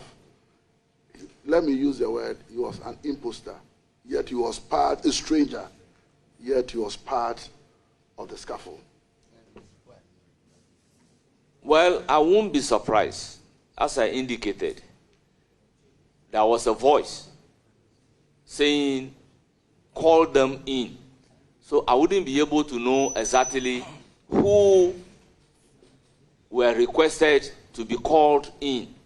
And I must say that we have fresh members of parliament that I am yet to be familiar with. So it's difficult to say this is a member of parliament, this is not a member of parliament. But I already told the committee that he said, call them in. And I wouldn't know who exactly were requested to be called in. So it is possible that there may be an imposter called in. Yeah, Honorable. Last one. Sorry. Just to ask if you recommend in future to beef up the security, especially around this activity, because looking at what happened, and then what we have also heard, the number of people that come along with nominees, would you recommend that in future at least we put some limitation on the number of people that will come along with nominees? Thank you very much. Exactly so. And I must admit that on this occasion, if you look at the letters written to the nominees, there is a maximum beyond which you must not go. That is 10. But I must say, this has been grossly abused by most of the nominees. The letter says 10. Honorable Bid. Question? Okay. Honorable Izara. Thank you, Chair. Mr. Speaker, since this is your first time of chairing the appointment committee, do you feel that minority showed some bad faith during this episode? Thank you very much. I have been in minority, and I came to Parliament in majority. I have been involved in committee proceedings. I must say that sometimes I see frustration on part of the minority because there were some external pressure on them, and that has resulted into them doing certain things that ordinarily should not happen. Mr. Chairman, if I may give you a bit background. Honorable Emmanuel Amaboa was scheduled to be vetted on Monday. Then on Saturday in the evening, I received a call from the minority leader to the effect that some people are not too happy about the last State of the Nation address of the former president, particularly the words used by Honorable Emmanuel Ama Kofi-Boa. They felt that the president has been denigrated. As a result, there was a pressure not to proceed to vet Honorable Amaboa. And I said, no, this will be real difficulty. I would find it very difficult to accede to the request, particularly if he has been written to appear on Monday. So I reached out to the clerk of the committee, and there was a confirmation that he had been handed over a letter to appear on Monday. So I called back to say that it's going to be very difficult. The event that unfolded resulted into the influencing the minority leaders' behavior towards the clerk. Because there was an issue to the effect that the clerk should take me as a chairman out of the arrangement to vet or not to vet Amaboa on Monday, Honorable Emmanuel Amaboa on Monday, and take the responsibility, take him also out, and then postpone Emmanuel Amaboa, which was difficult for the clerk to do. And I believe the minority leader is not happy about this. So I'm of the view that they were also under some kind of pressures informing the way they go about doing certain things. There was a pressure that Honorable Sam George should not be vetted. Honorable Okujeto Ablakwa should be the last to be vetted. So a lot has been happening. Thank you very much, Honorable Enyimedu. Mr. Chairman, this is the first time you are chairing a committee in this House. Is that correct? No, that that is not correct, because I entered Parliament in 2013, and the very first post I was given was the Vice Chairman for the Judiciary Committee, and I have occasion of chairing the Judiciary Committee. Then in my second term, I became the Vice Chairman for the Subsidiary Legislation Committee, and you are aware that I've also been chairing the Subsidiary Legislation Committee. Then I became a ranking member for Constitutional, Legal, and Parliamentary Affairs Committee. So this is actually not my first experience chairing, but this is my first experience chairing the Appointment Committee. Yeah, but what you said, the explanation you've given me, says that you were advised to some committees, but this is the first time you are chairman of a committee. Is that correct? No, I was vice chairman for Judiciary Committee in my first term. So I had the opportunity to chair in the absence of the chairman. Then in my second chairing term, a committee, but being holding the position of a chairman of a committee, this is the first time, because you were vice chair. I'm not saying this is the first experience of chairing a meeting. well, your word used is that this is your first time of chairing a committee. Chairing a committee is one thing, and holding the position of a chairman of a committee is another thing. Okay, so I'm asking the fact that this is the first time you are holding the position of a chairman. Exactly so. Right. Would you agree with me from your narrative that prior to the Thursday meeting, you were prejudiced against the minority? It is far from that. Why did you say we should not. go and look at their faces on the Tuesday proceedings? Well, the whole thing emanated from Tuesday, and the actual rioting started on that Tuesday. I said so because over the publication, we have taken a decision at conclave to deal with the issue. So I was highly surprised that we'll resolve that at conclave. Then we'll come to the sitting, and a member at conclave will be hitting the table that there will be no vetting. There will be no vetting. There will be no vetting. That is why I'm saying that I am surprised about certain turn of event. Because for me, if I agree to do something with you, why would I change my mind all of a sudden and come and be doing something different? Yeah, I think you have said so, that you are a man of your own words. You don't want you to be taken unaware of the things that you've agreed on from the onset. And so maybe my vice chair will be guided as he asks the next question. I know Bedan very well.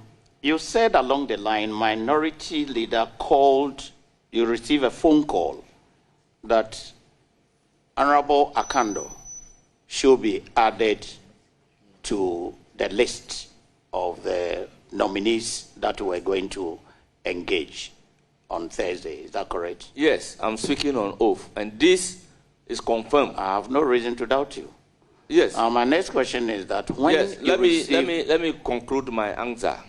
Yes, and this was followed by his directive to the minority whip, who also called the clerk of the committee that Akando should be added.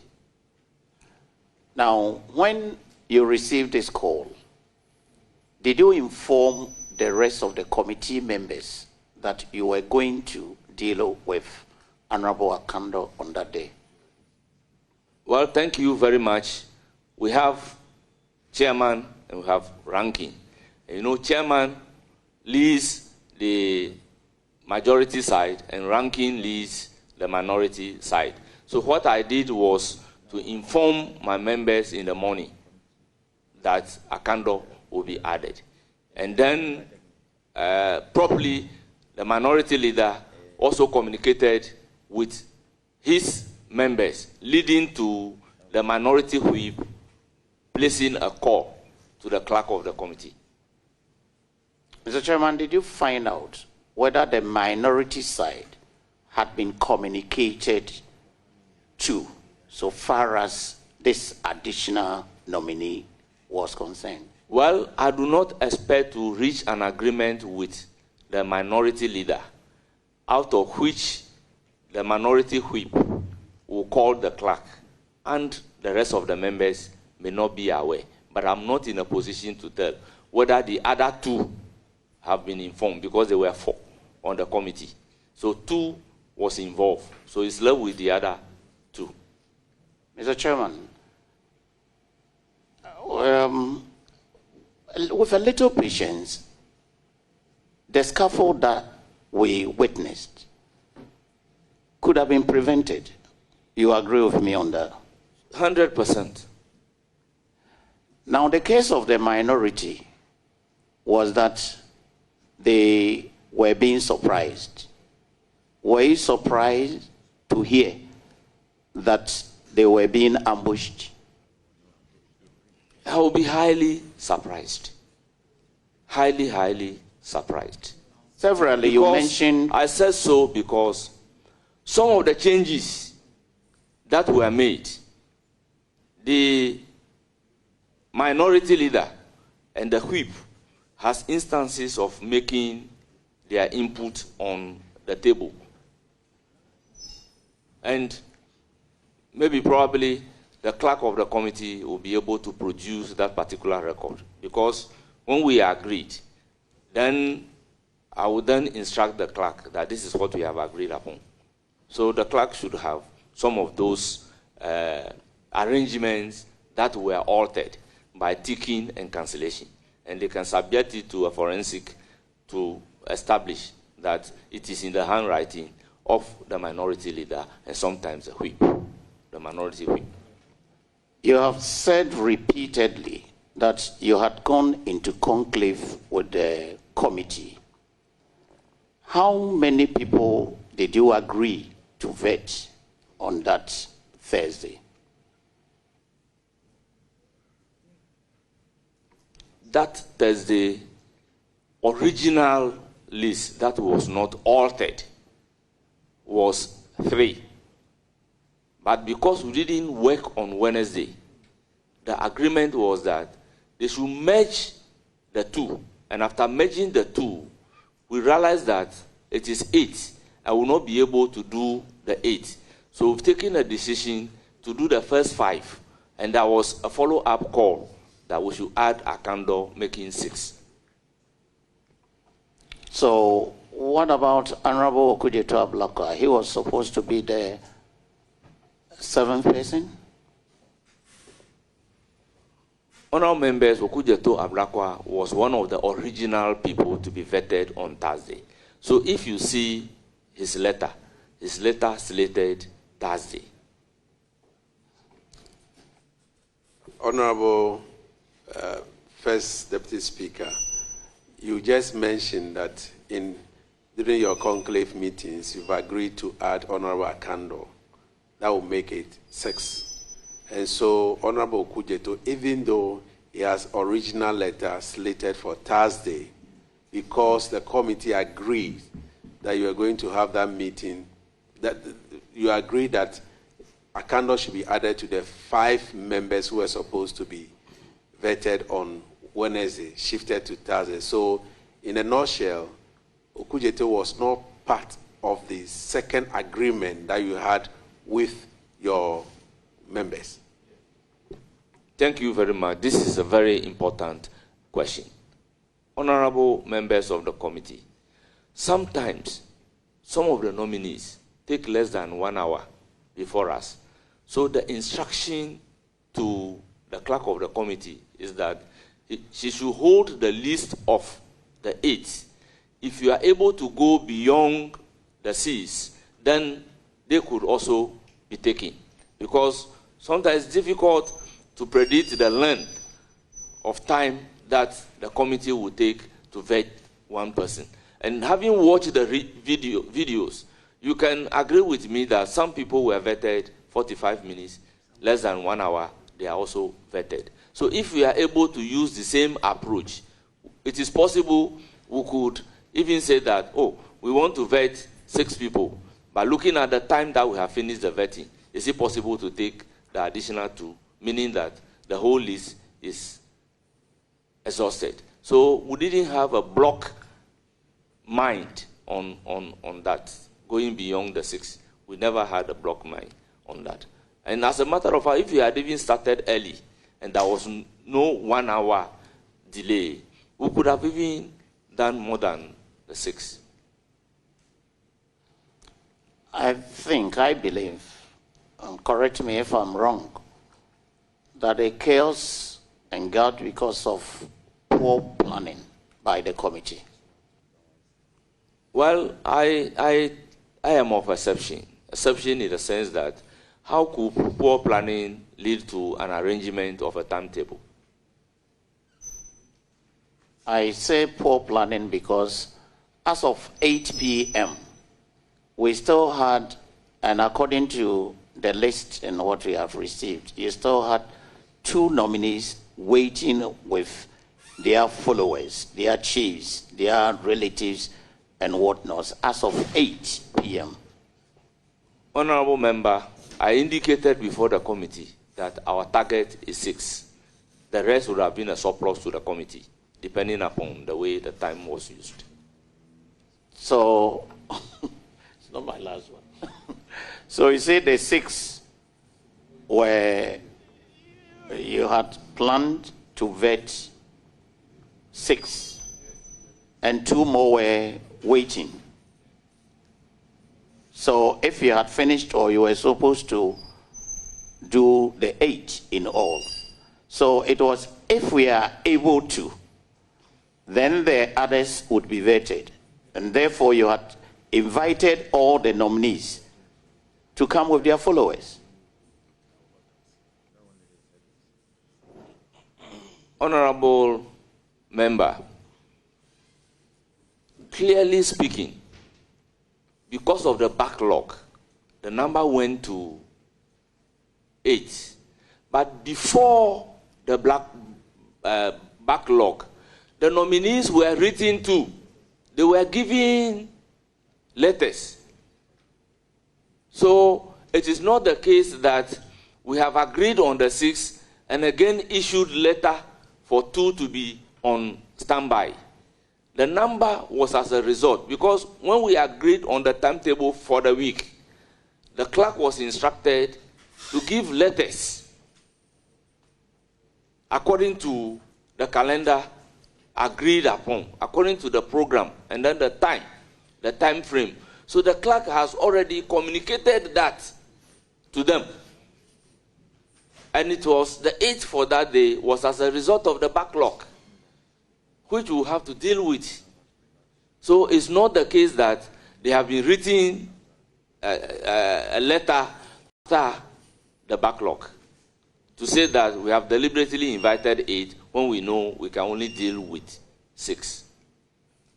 Honorable Ahiafor, you insisted when, according to you, some of the minority leaders told you that they were having a caucus meeting, and then you, on your own, found out that there was no caucus meeting. At that point, you went ahead to do the vetting without the minority. Is that correct? No, it is far from that. Honourable members, I waited and I entered the vetting room exactly at 10 o'clock. That they changed the 9 o'clock too. So we commenced proceeding that day around 10:25. So if you started on the time that you agreed on, why are you telling us that they said they were going for a caucus meeting and they didn't have a caucus Honorable meeting? What is the relevance of that? The point that I am making is that the scheduled time was 9 o'clock. So around 8:45, I received a call to rather shift the time to 10 o'clock. And for me, a decision to have a caucus may not be taken the very morning. I have been a member of the caucus. How do you reach out to your caucus members to attend meeting. So I became surprised. Yet I have decided to accommodate by shifting the commencement of the vetting from 9 o'clock to 10 o'clock. And by 10 o'clock, I walk into the vetting room. And we commence vetting around 10:25.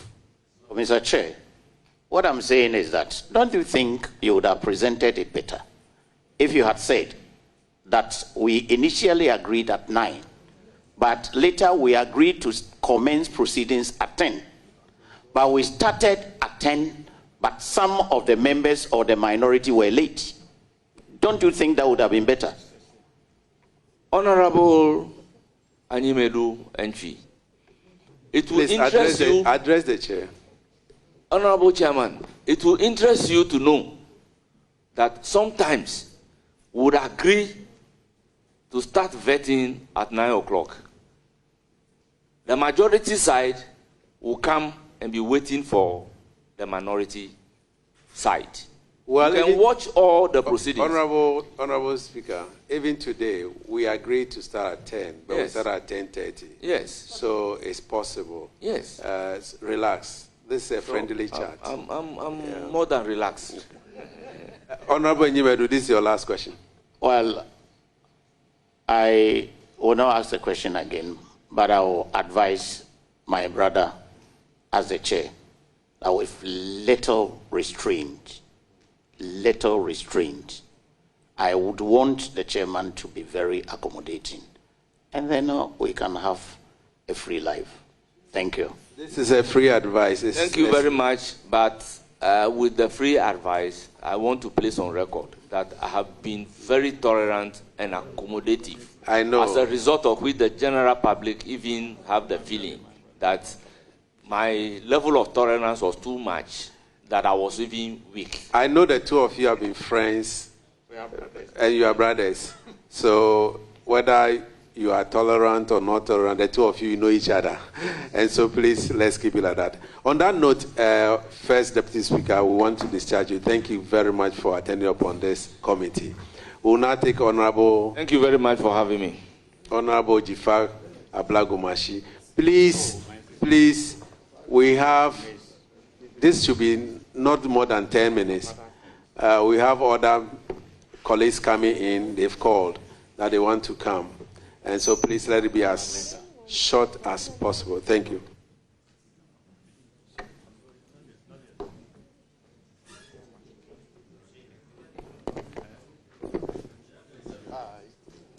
I, Ahiafor Gomashi, swear by the Almighty God. Swear by the Almighty God. That the evidence I shall give before this committee. That the evidence I shall give before this committee. Touching the matter in issue. Touching the matter in issue. Shall be the truth. Shall be the truth. The whole truth. The whole truth. And nothing but the truth. And nothing but the truth. So help me God. So help me God.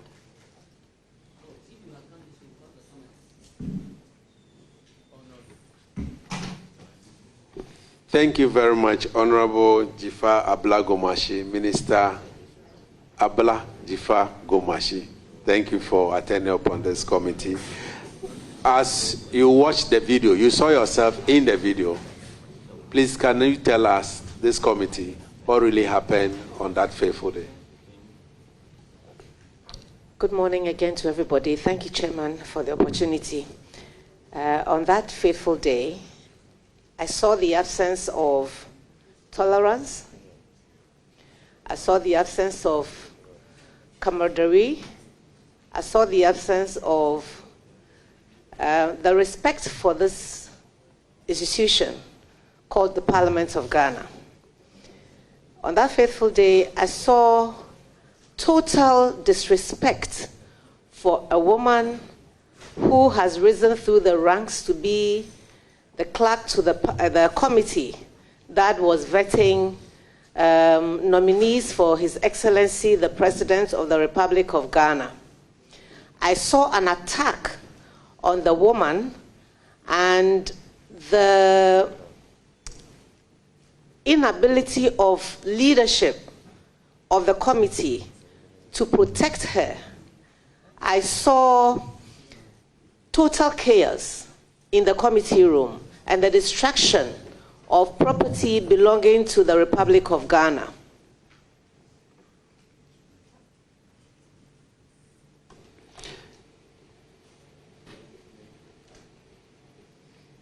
Chairman, that's what I saw, that's what I felt, and that's what I've come to share with you this morning. Thank you.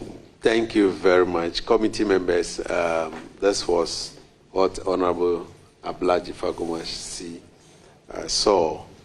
Any question?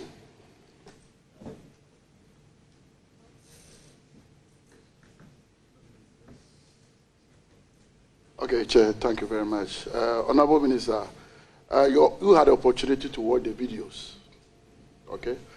So you confirm that the videos that was shown to us have not been doctored.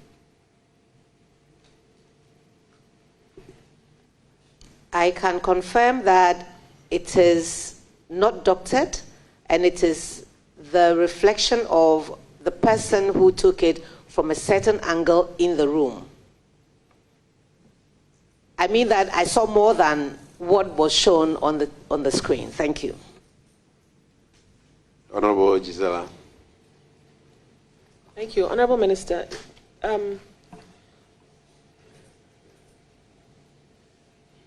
what do you think, from where you sat, from the videos I saw, you were sitting from the middle to the north end of the table. What do you think, from where you sat, could have triggered this scenario? Was it misunderstanding, not intolerance, or what could have triggered it? Thank you very much, Chair. I sat right where my handbag is right now, and the clerk to the committee sat to my right. I think that fellow feeling, mutual respect for one another, and the office, and this office, could have averted all that happened, if that answers your question. Okay. Since members do not have more questions for you, let me find out. Oh, you have a question. Okay, let me ask my question, then I'll allow you. What were you doing here on that day? You are not a member of the appointment committee. What were you doing here? Yes, Chairman, I am not a member of the committee, but I received an invitation from my colleagues who were nominated and were going to be vetted. Specifically, Honorable Samuel Okudzeto-Ablakwa and Honorable Samuel Jatta George, and I obliged to attend to them. Thank you. Honorable Bede. Thank you, Honorable Chairman. Mr. Chairman, from the video that we saw, we observed that you got up from your seat and then stood up. What did you intend to do when you stood up?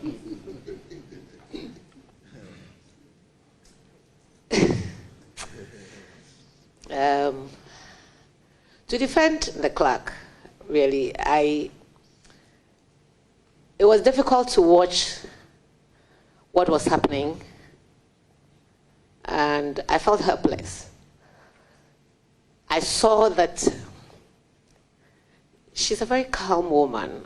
I asked her, can you hear my side asking you to swear in Honorable Akando?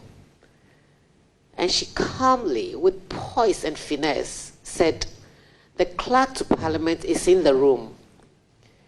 I take instructions from him, not from you. And I thought, but, sorry. It was really hard to watch. I'm sorry. Just a follow-up. So your action was not to participate in what was going on. Mr. Chairman, I'm a member of Parliament, and and lucky to be, or blessed to be, the Minister for Tourism, Culture and Creative Arts. I am standing on the shoulders of all women who have fought, including the amazing Hajia Ladi who is sitting at this table, to dare to be who I am today. And it was hard for me to watch another woman who had also worked hard and was here in her capacity as a representative of Parliament, being virtually lynched by a man who should know better. I impulsively just stood up to ask him, what are you going to do? Because he kept saying, I will deal with you. And because she couldn't speak, I impulsively thought that I had become Yasantua for a moment.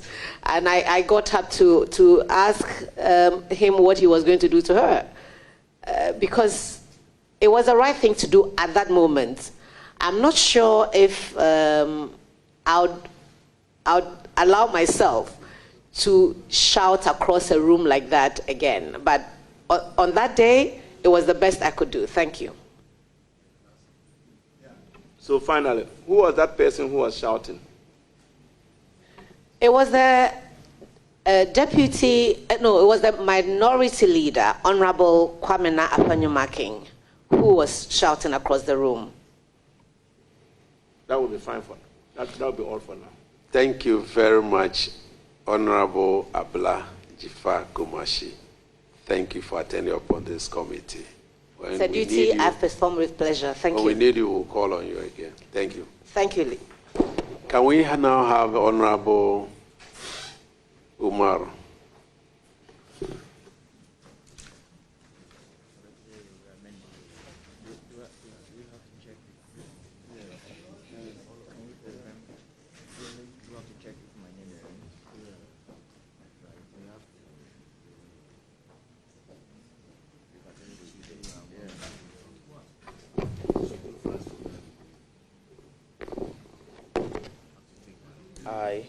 I, Ahiafor Umar, swear by the Almighty Allah. Swear by the Almighty Allah. That the evidence I shall give before this committee. That the evidence I shall give before this committee. Touching the matter in issue. Touching the matter in issue. Shall be the truth. Shall be the truth. The whole truth. The whole truth. And nothing but the truth. And nothing but the truth. So help me Allah. So help me Allah.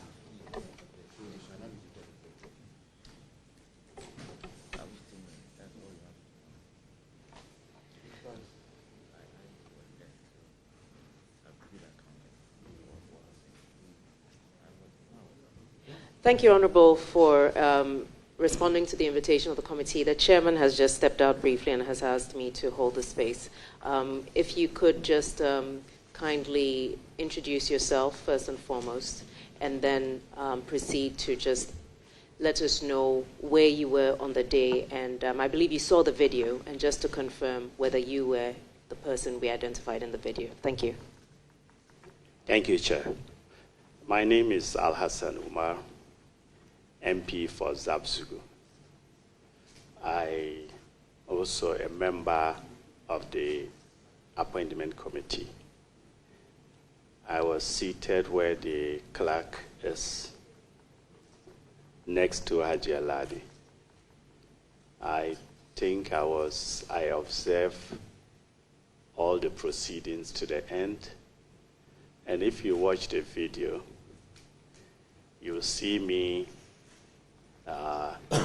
being surprised, pointing fingers or hand to people on the opposite side for the activities that was unveiling before us and the national platform and how we were bringing Parliament and the title honorable to disrepute.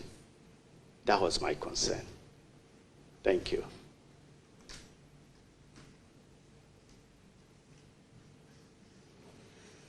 Miss, any questions?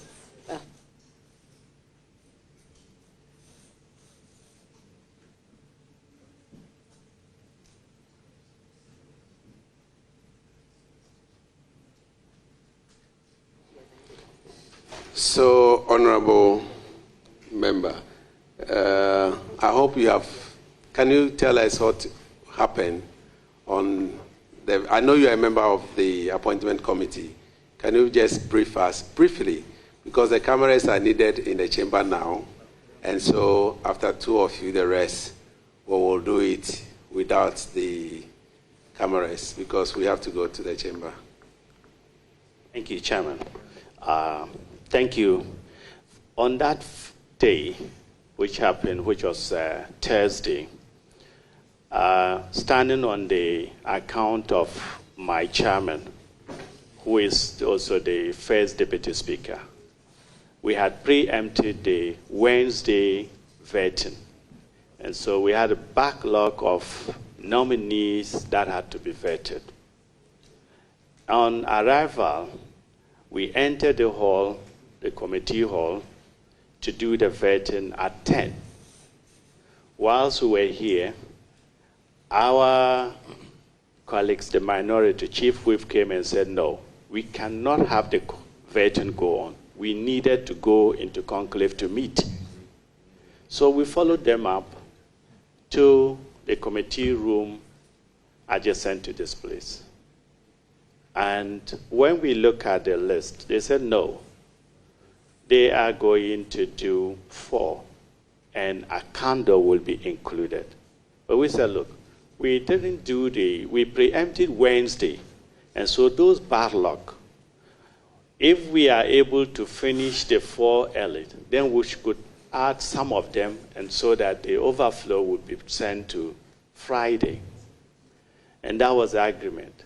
Now, still the chief whip, Honorable Anudampra, was heard still yelling and not agreeing. So when we entered the hall, when we came back to the committee to start, we had finished the last person, that was transport. And the chairman asked Honorable Akando to take his seat.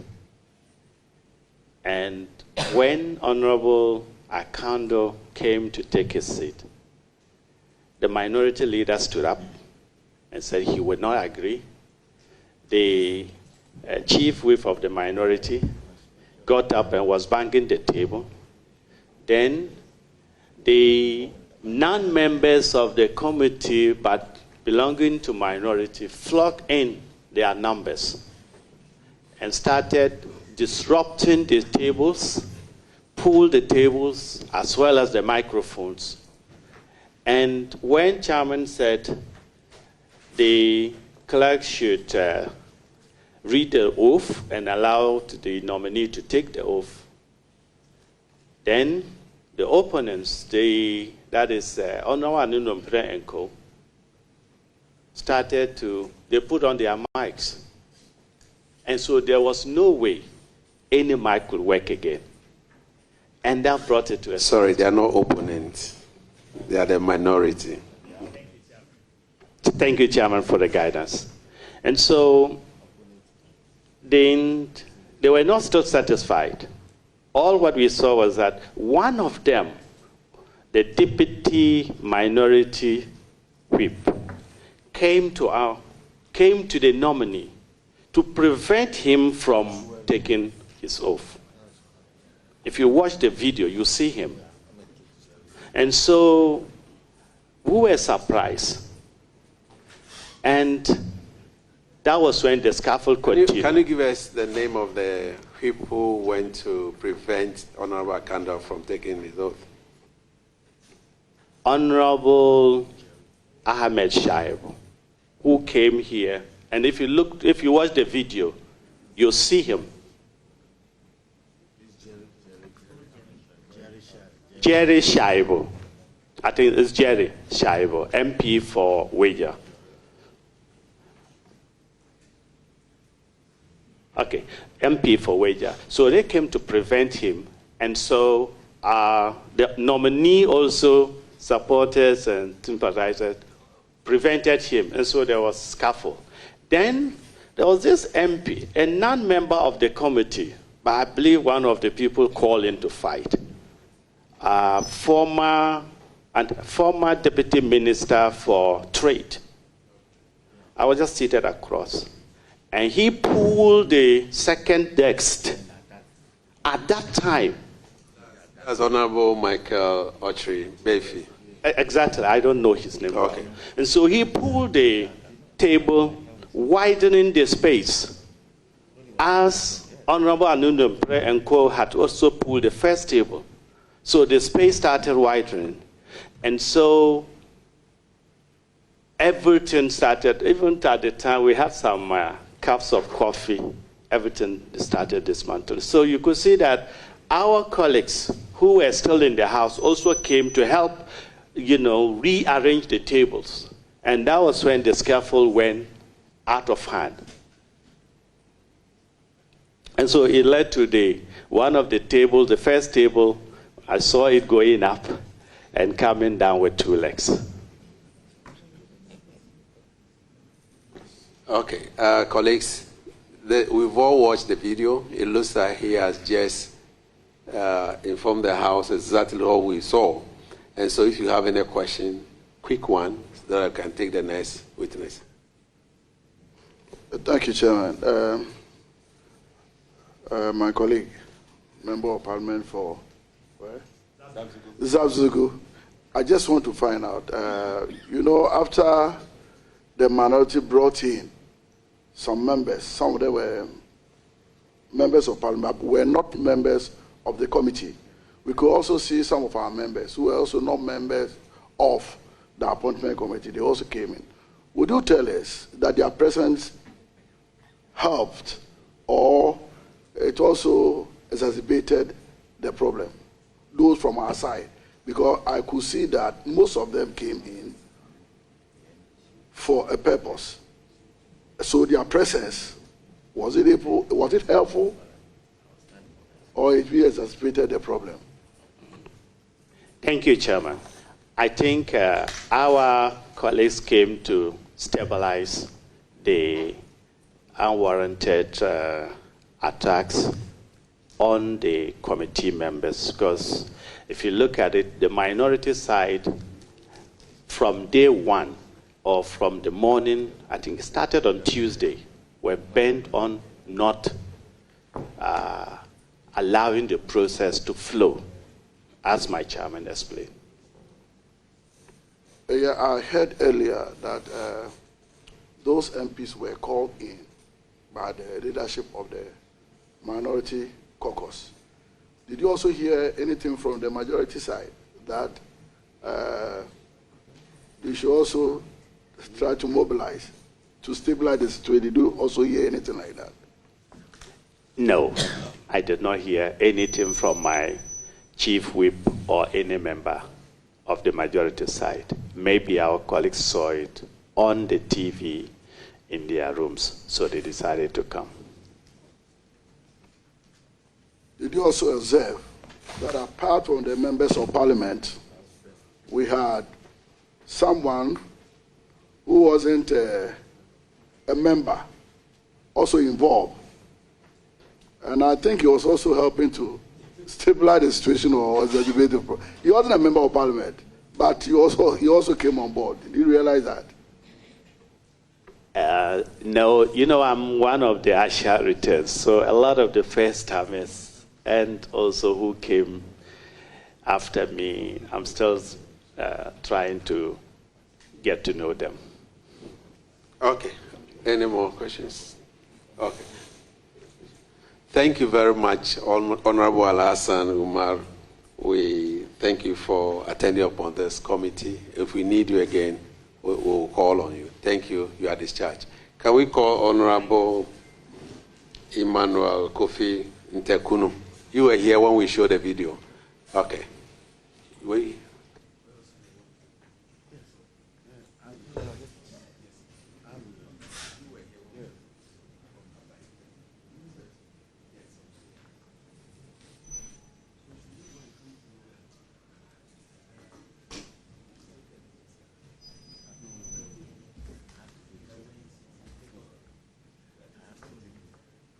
Can you please administer the oath?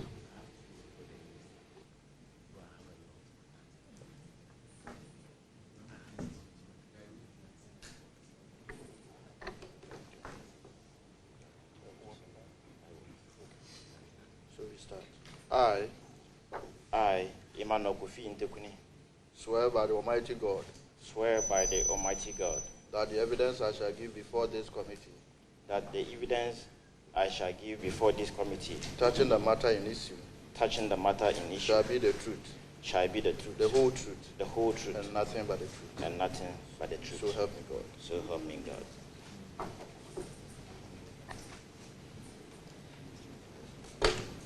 Honorable Emmanuel Kofi Ntekunu, you're welcome.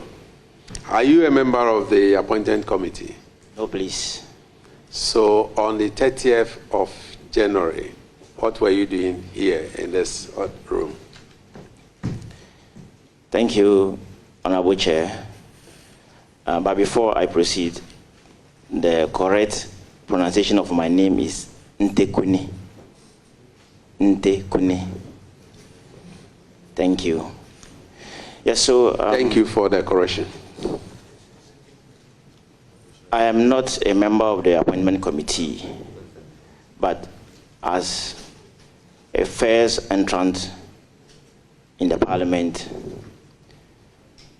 I took key interest to come here, observe and learn. So I was here to observe and learn.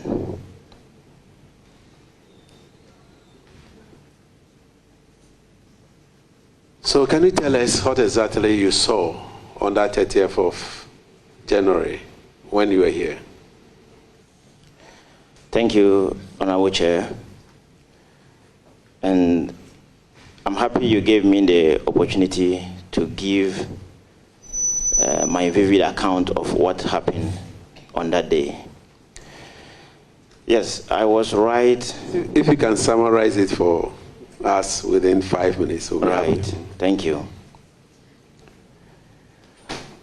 If you watch all the videos, you see that I was all over, conspicuously and visibly seen. You were in a light blue shirt, right? Exactly. Yeah, okay, we saw you. Thank you. That's why we invited you. Yes, thank you. Yes, so my role was to bring calm, prevent and protect state property. I was right behind the minority group, and I saw what happened.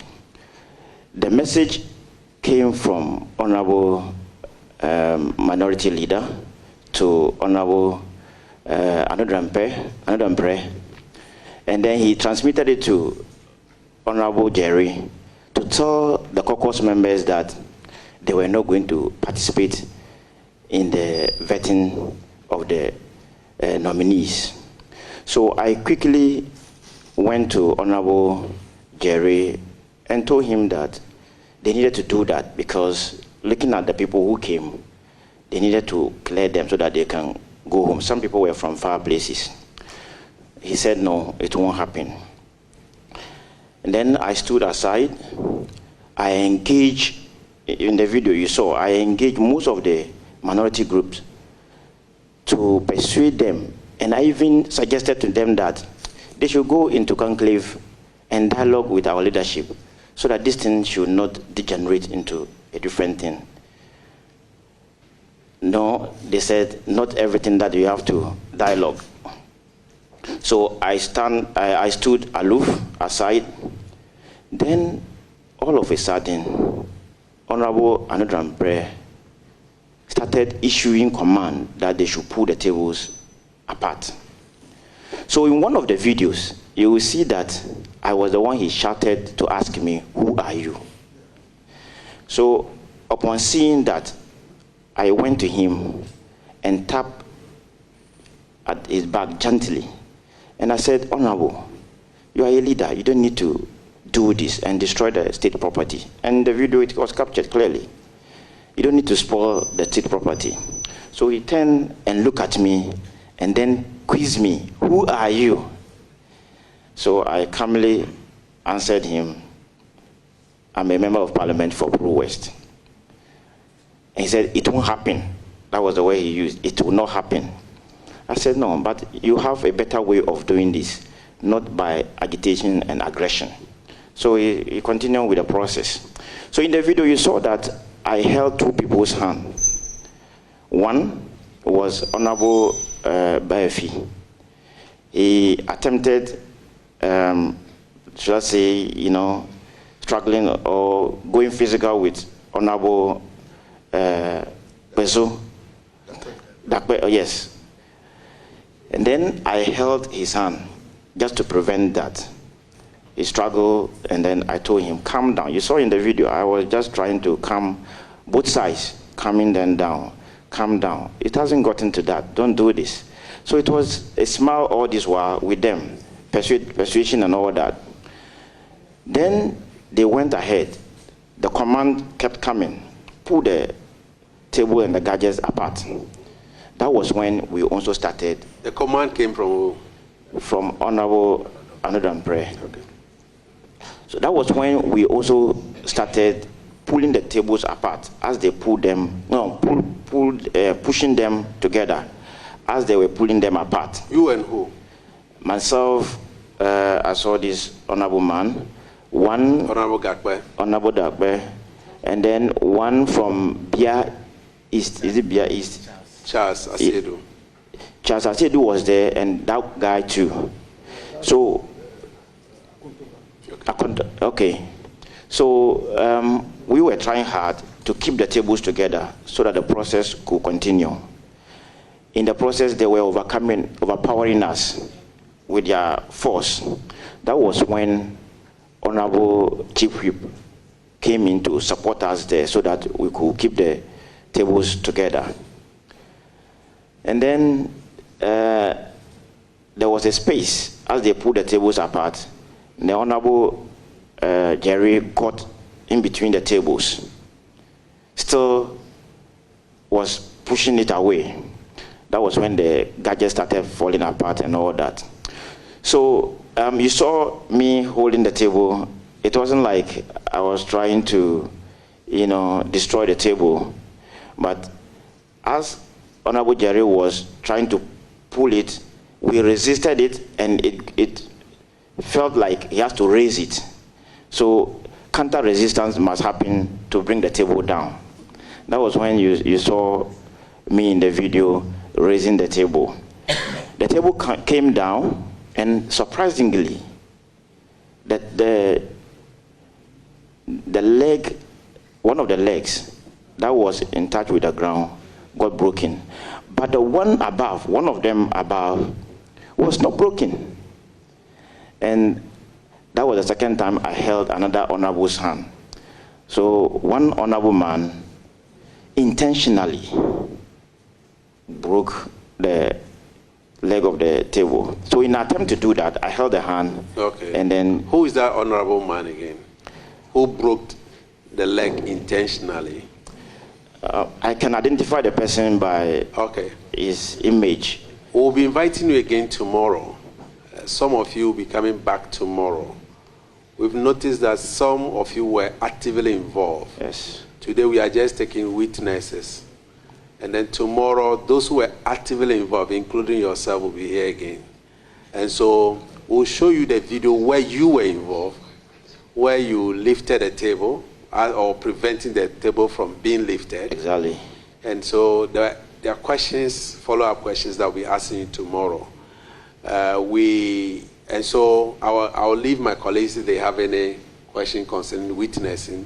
What he has seen, he has narrated it, if you have any question.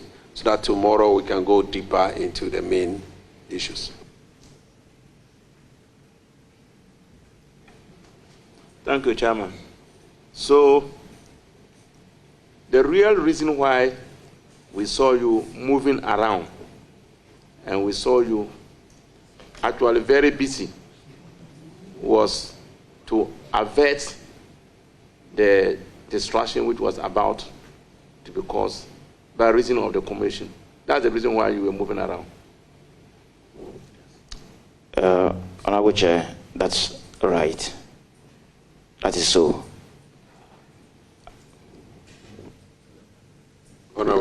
According to, you said you came to observe and to learn. That was the reason why.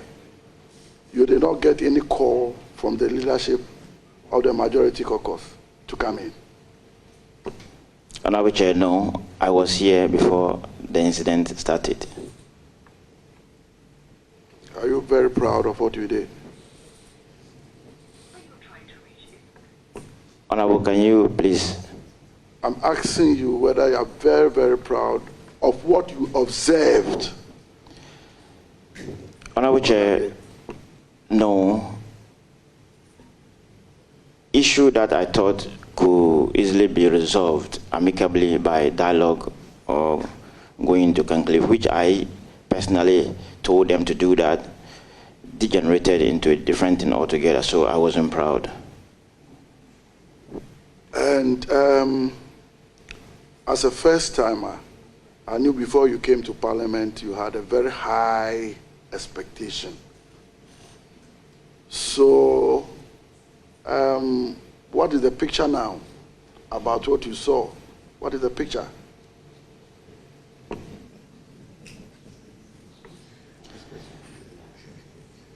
Honorable, parliamentarians are highly regarded and respected. What I saw here painted a different picture outside there, but I know it was one of those things. I still have high respect for honorable members. Honorable Zaneto. Thank you very much. This is actually more a question for you, Mr. Chairman. Given that the witness has mentioned having identified who broke one of the table legs, given that part of the mandate of this committee is to ascertain who was part of the direct involvement of the destruction of property, would it be out of order to perhaps show footage so he can actually identify the person by face, since he does not know the person by name? We agreed yesterday that we're going to look into the very details of breaking tables and chairs, and as well as removing the cables. That will be done tomorrow. And so tomorrow we'll invite him again to identify the culprit or the honorable member who we know, we saw it, but he might not know the person. But as he watch the video with us tomorrow, he will identify the person. Because we also saw who went under the table by breaking the leg of the table. Mr. Chair, honorable member, this is like a baptism of fire, isn't it? Exactly so. This is not what you expected. That is so. Yes, nobody did. I think this is a lesson to all of us. Those who were in the room, those who watched it immediately online or afterwards, that there should be a bit more tolerance amongst us. And so as a first-timer, don't let this be the norm. And this goes out to all first-timers also. Even second-timers like myself. This should not be the norm. And this is not what the public should see us do. And this goes to both the majority and the minority. Thank you. I'm sure you'll be called again tomorrow. Thank you, Honorable Chair. And you might have seen the videos, the role I played by calming both sides down. And I'm not that type, not aggressive, and I believe in dialogue and join to, arrive at a concrete decision. Thank you. Well, we are not here to praise you. We are here to assess and know those who are involved, deeply involved. And so tomorrow we'll be here again. You will see yourself lifting table, and then you will tell us whether your involvement resulted in the breaking of the table. And so you are discharged for today. We'll invite you tomorrow again. Thank you very much. Thank you, Honorable Chair.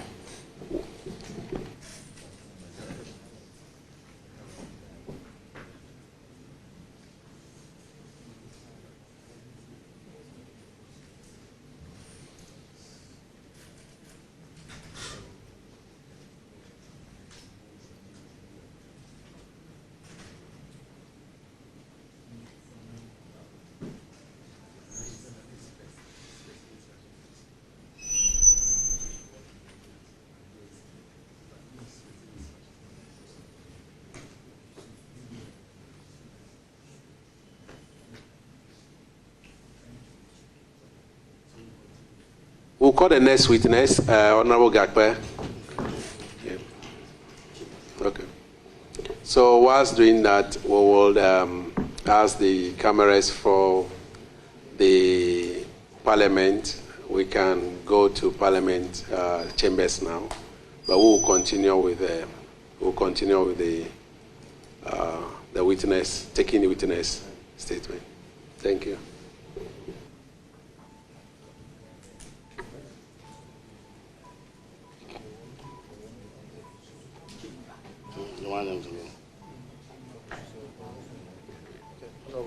So I, Kwame Jijoli Gakpe, swear by the Almighty God. Swear by the Almighty God. That the evidence I shall give before this committee. That evidence I shall give before this touching committee. The matter in issue. Touching the matter in issue. Shall be the truth. Shall be the truth. The whole truth. The whole truth. And nothing but the truth. Nothing but the truth. So help me God. So help me God.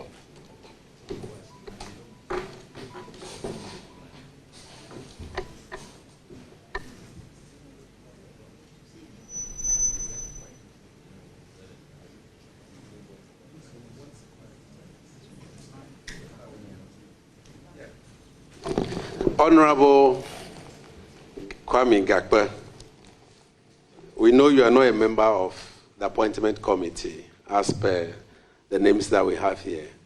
But on the 30th of January, we saw you in the video participating actively in the proceedings here. Can you tell us, this committee, what transpired and why were you involved in activities here on that fateful day? Thank you, Mr. Chair. Despite the fact that I'm not a permanent member, I came to the committee as a sector rep for Agric. So I was participating. And then, Mr. Chair, by our standing order, you can look at order 2676. A member who is not a member of the committee may partake in the proceedings of committee unless the House or committee concerned determines otherwise. But a member shall not vote or move any motion nor be part of any quorum. When you look at the same order 7, when you look at 2677, a person who is not a member of a committee may attend in camera meetings of a committee subject to approval of the committee. Mr. Chair, being a member of Parliament, I can participate in any committee meeting. It's only I don't have voting right as a member of Parliament. So, coming to this committee to participate, I'm not doing anything different, but doing my duty as a member of Parliament. That is why I'm here. That is why you were there, not here today.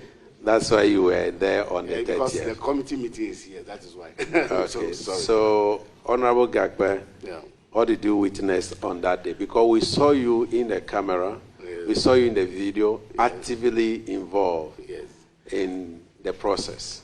The committee is more or less like I've been actively involved in participating in observing things in the committee. I don't miss any committee meeting because as part of the process, we are learning. So I involve myself fully to learn and learn more, and so lend my support to my colleagues who have been designated as ministers of state. So I have a lot of friends. So when they are coming to vetting, I come to listen to them because it's a learning process. So I have participated in all meetings right from the beginning. But starting from Tuesday, I saw that on Tuesday, there was a disruption on Tuesday in the evening. On Wednesday too, the same thing happened.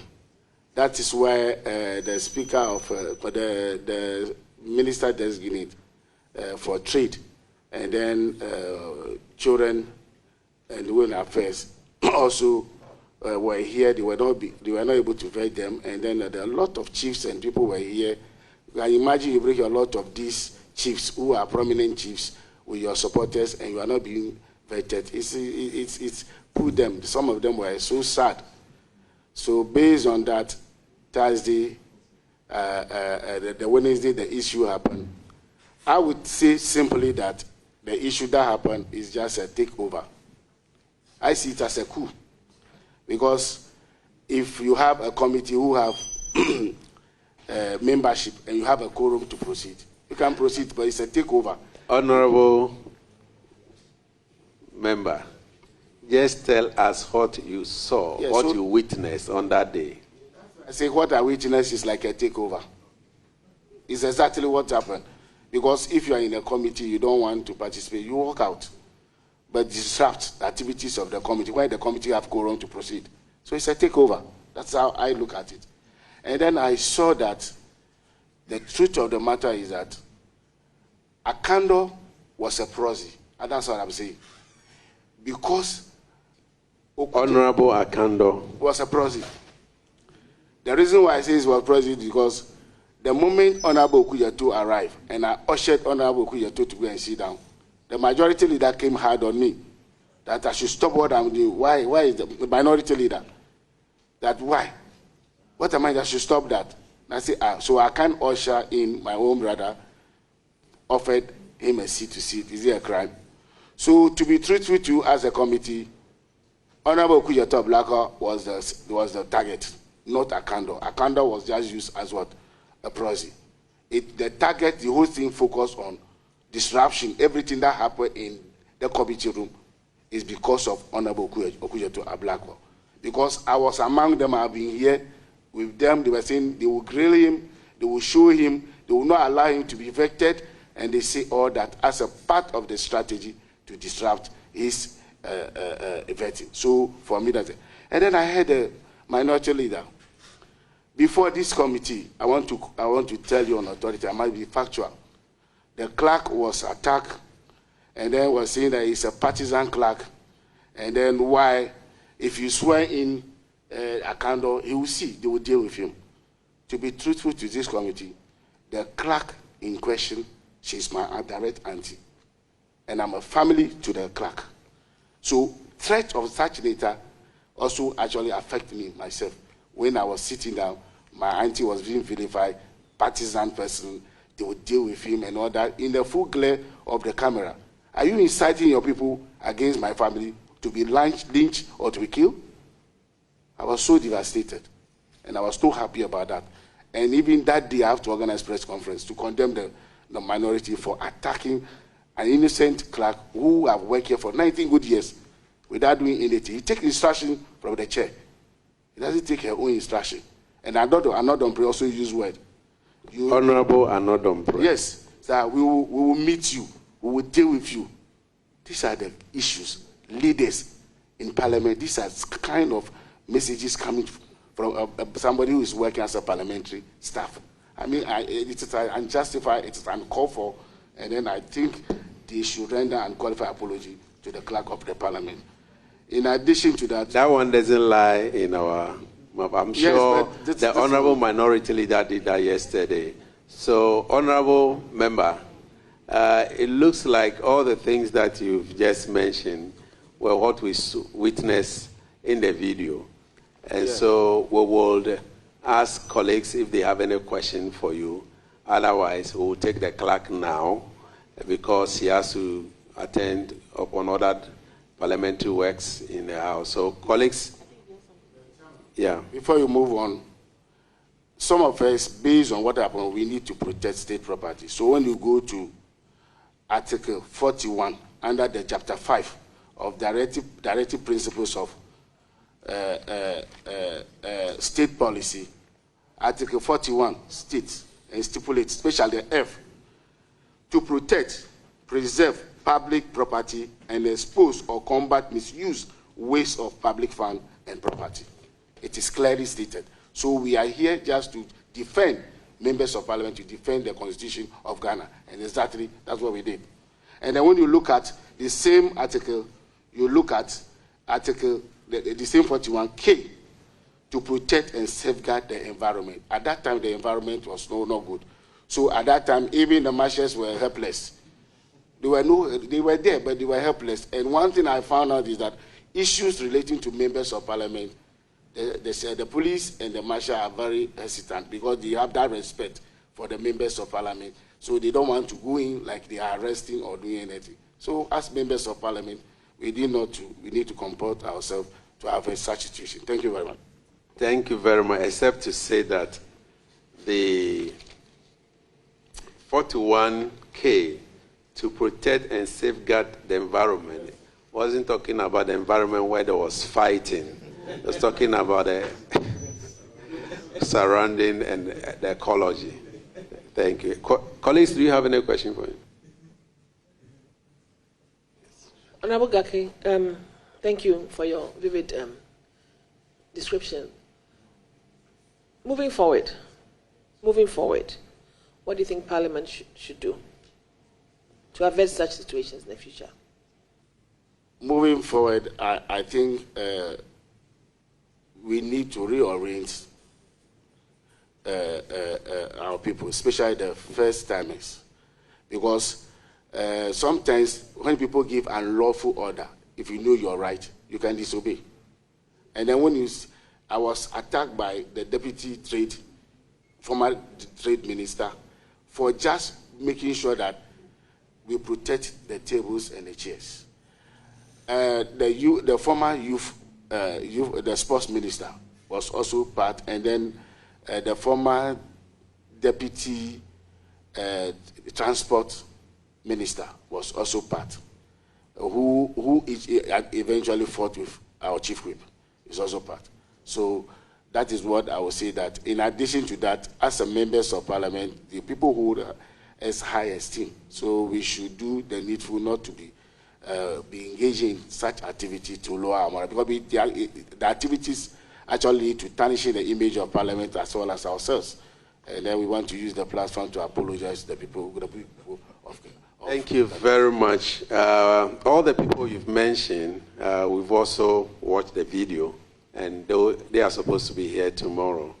And so tomorrow you'll be called upon again, because we saw you lifting tables, and that is where you were pushing table as well. Tables were pushed back, and you were pushed here, and you were pushing it back to rearrange. You have to tell us why you did that, but that's for tomorrow. Today is for you to tell us that, yes, indeed, you are around. On that note, you are discharged. Thank you for attending upon the committee. Can we have the clerk? Since time is not on our side, we'll have the clerk, after which we'll have the marshal. We may have to.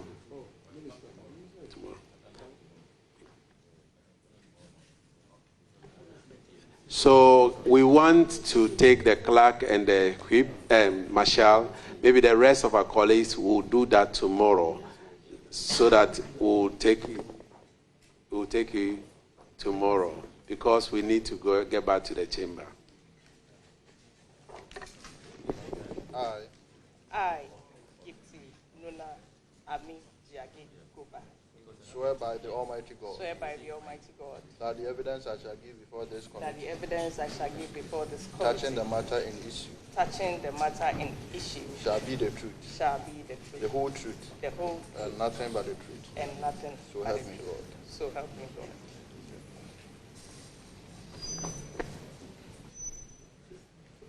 Thank you, Mrs. Gifty Jage Goba. I don't know why my clerk put Miss there, for coming to testify. And also let me put on record that the minority leader yesterday apologized to you for what has happened, and therefore will not go into those issues of insult or whatever. But you are the clerk to the appointment committee. Can you just tell us what you saw on that fateful day, the 30th of January, as well as the 31st of January, during your committee's work in this hall? Thank you very much, Mr. Chairman. I have watched the video you have shared, and it is a true reflection of the one who took the video from the position that he stood or she stood. On that fateful Thursday, from the video you shared, we had commenced proceedings, and the proceedings were disrupted, and the members went into a conclave in the Director of Protocol's office, and they agreed on how to proceed. But before that commencement of the meeting, I'd had various instructions. Aside what the chairman gave, the chief whip also called and sent both voice notes and texts, which I communicated same to the chairman. And after that, the committee went into a conclave. And so we started the proceedings. Sorry. Someone else's mic. Yes. Sorry, I'm just trying to ascertain which chief whip, majority or minority chief whip? Minority, Honorable Anodompre. He sent text and voice notes in addition. So after the Honorable Nikpe was being taken, we realized that there was so much chaos going on, and as a clerk to the committee, it's my duty to keep order and make sure things are done properly. And it was brought to my attention that one of the doors has been ruptured, and because it was a glassware, I quickly informed the marshal about it. But in the process, I thought within myself, as a clerk, you have your ears and your eyes, and you are watching, and you could sense. So in my spirit, I wasn't feeling right. And so I yielded to the Holy Spirit to call my boss, the clerk. So I called the clerk, pleaded with him that wherever he is, he should please come to my aid, because what is happening is beyond my control. He indicated to me that he was at the center of the former clerk, and he's really in the tight corner, but looking at my pleading, he would try and come. Within a matter of 5 minutes, the clerk was here with his usher. So I excused myself in the midst of the proceedings of Honorable Nikpe and went into the adjacent room where I had instructed my secretary to provide tea and coffee to the honorable members because it was way beyond sitting hours and we hadn't prepared for dinner. And so I briefed my boss, the clerk to Parliament, about what was going on and what I had sensed that it looks like we may have some disruption. So I was in there when my secretariat signaled to me that the chairman is calling me to swear in Honorable Akando. And Honorable Akando was seated in this seat. So I rushed through where the cameras were through the door and came in and stood by my chair. I didn't hear the directive, I was told. So when I came, I was looking at the chair. What is the directive? Waiting for prompting. But then my boss, the clerk to Parliament, was also there. And then the insults and disruption started. You have asked that I shouldn't go into that, so I went. And so I was shocked. I was still standing. If you look at the video, you could see the shock on my face, and I was like, what is going on? And so I was comforted, and I was resolute, seeing my boss at the end trying to calm the two leaders. And so I sent one of my secretariat ladies to seek guidance from my boss, who is the clerk to Parliament. At that point, there was, so much disruption. There was scaffolds going on this side where I was. Over there, members were, there was so much screaming here and there. The chief whip came to my side. Some of the majority leaders, members came to my side that I should swear, I should let the nominee take the oath. And I pointed to them respectfully that my boss is standing right here. It is in his shoes that I step in. And so if I don't get indication from him, I am not going to take order from anybody. And so they kept, screaming at me. I should let the nominee take the oath. My minority leader was also screaming and yelling. I don't want to go into it because you've asked me to, so we've all watched the video, and the video is there to speak clearly. And so at a point, I got hot, so I started fanning myself, and I took a seat. And all that you saw in the video transpired. At the tail end, when the majority leader was trying to engage both, I got 3 calls and a message from my dear husband instructing me to leave the premises immediately. And that's order I took and adhered, and I left. I exited through this door and went to stand in front of the clerk's office, waiting for him to inform him of my leave to go home, because my husband, my dear husband, has requested me to come. And so, okay. We are getting indication from the Clerk of Parliament, and I want to put on record. The Clerk of Parliament has instructed that we should suspend the sitting until further notice, and therefore I want everybody to be aware that it is not the committee that has decided to stop, but the clerk to Parliament of Ghana has requested that until he get further instruction from the Speaker, the committee should suspend its sitting. On that note, we want to discharge you. Thank you very much. Mr. Chairman, I'm grateful for the opportunity. Thank you. And I want to inform all the media house here that we'll get back to you. We're waiting for instruction from the Speaker, who has formed this committee, and then by tomorrow we'll let you know the next step. Thank you very much. God bless our homeland. This committee sitting has been suspended abruptly. The work had been going on. The members had been taking oath. A number of members of parliament on the NDC side have been here. They have testified, they've given evidence, and ultimately this was expected to proceed with more members of parliament expected to come in. But this understanding now is that the Speaker of Parliament has asked that proceedings be suspended on this matter. And so proceedings have been suspended for now. And the indication we are getting is that ultimately, until the Speaker of Parliament, Alban Bagwin, gives some directions as to what is going to happen, this committee would have suspended work. We know that yesterday the Speaker of Parliament did lift the 2-week suspension he had placed on the 4 members of Parliament who have been at the center of this dispute, but ultimately asked that this committee continues its work and submit a report. Mind you, this committee has been given 10 days to work.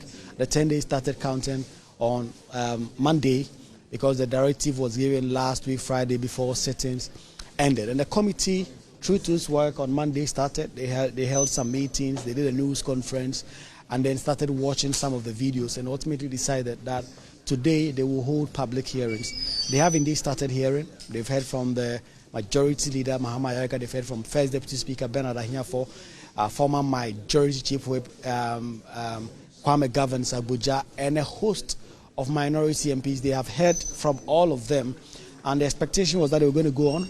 Just gone by, Madam Gifty Jagi Goba, the clerk to the appointment committee, was delivering her testimony on this matter until the clerk to Parliament himself came to stand right behind the chairman. They had some conversation, and the next thing we know, the chairman, Bernard, the Imam of Kwesibejo, I should say, did now announce that they have been instructed by the Speaker of Parliament, Alban Bagwin, through the clerk, that this committee ends proceedings, or appropriately the word to be used is suspend proceedings until further notice. So despite the fact that they are programmed to speak to more members of Parliament, the clerk, the marshal, and a host of others, and also speak to some NPP MPs tomorrow, the decision has come that they suspend proceedings indefinitely up until the Speaker of Parliament, Alban Bagwin himself, proceed to give further direction on this matter.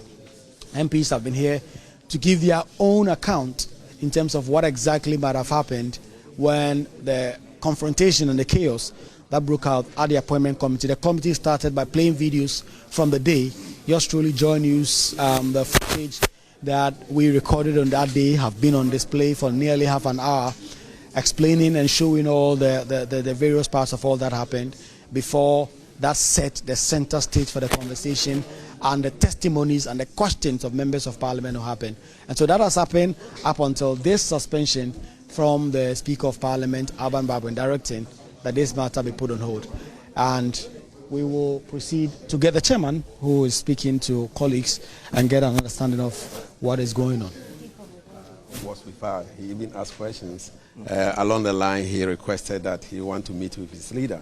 And so we're told, when he came back, he said the leader asked him to recuse himself and not to be part of the meeting again. We had one of the witnesses from the other side who was coming, and later on sent a text message that he will not come again because his leader said he should not come. Then the clerk came in. He saw me going out, talking to him, and that I wanted to have a message from the speaker himself. And so I called the speaker. The line was not going through. And then I also called my majority leader to be sure of what was happening. His lines were also not going through. And so what I heard was that he was going to withdraw his staff who are the clerks to us. That was where I have to, suspend sitting until we get clearer understanding of what is happening. Because this is a public interest issue. Sure. Properties were destroyed. The speaker has formed this committee to look into it. So I don't see why some people will be afraid or who may not want this committee to continue its work. Do you suspect that some people do not want the committee to Well, I don't know. As Speaker, yesterday you heard Speaker clearly on the floor saying that, well, the committee should go ahead with its work. Speaker did not say we should suspend. Even after the minority apologizes, Speaker said we should continue and bring our report. So this morning for us to be asked that, well, we should suspend was something that we do not understand. If Speaker wanted the committee to stop its work, you have said yesterday, the committee, well, I formed this committee because there was no previous committee, so this committee should go ahead. Speaker would have just said, okay, well, because of what has happened yesterday, the committee should stop. But do you see an attempt to undermine the Speaker's authority? Well, that will mean that Speaker himself should answer that. So I don't know until I get any message from the Speaker. Given what you've heard so far in evidence, do you have any reason information they have? Not at all. Looking at the videos, it looks like everybody has collaborated with what we have watched. And so we are drawing our conclusion from what we have watched since Monday. We know exactly where we are going. We hear from the chairman of this special committee. He has been giving us some more information to chew on, and he says that the minority leader, Alexander Afenyomarkin, has actually asked his members on the committee to withdraw. And there are two NPP members on this committee. There is Honorable Abinel Seasare, and then there is also Kwame Anyimedu-Entry, who has been the vice chair of this committee, elected and appointed vice chair of the committee. And he has already been here. He has been asking questions. But later on, the information we are getting now is that Alexander Afenyomarkin, the minority leader, asked him to withdraw, and then he did withdraw.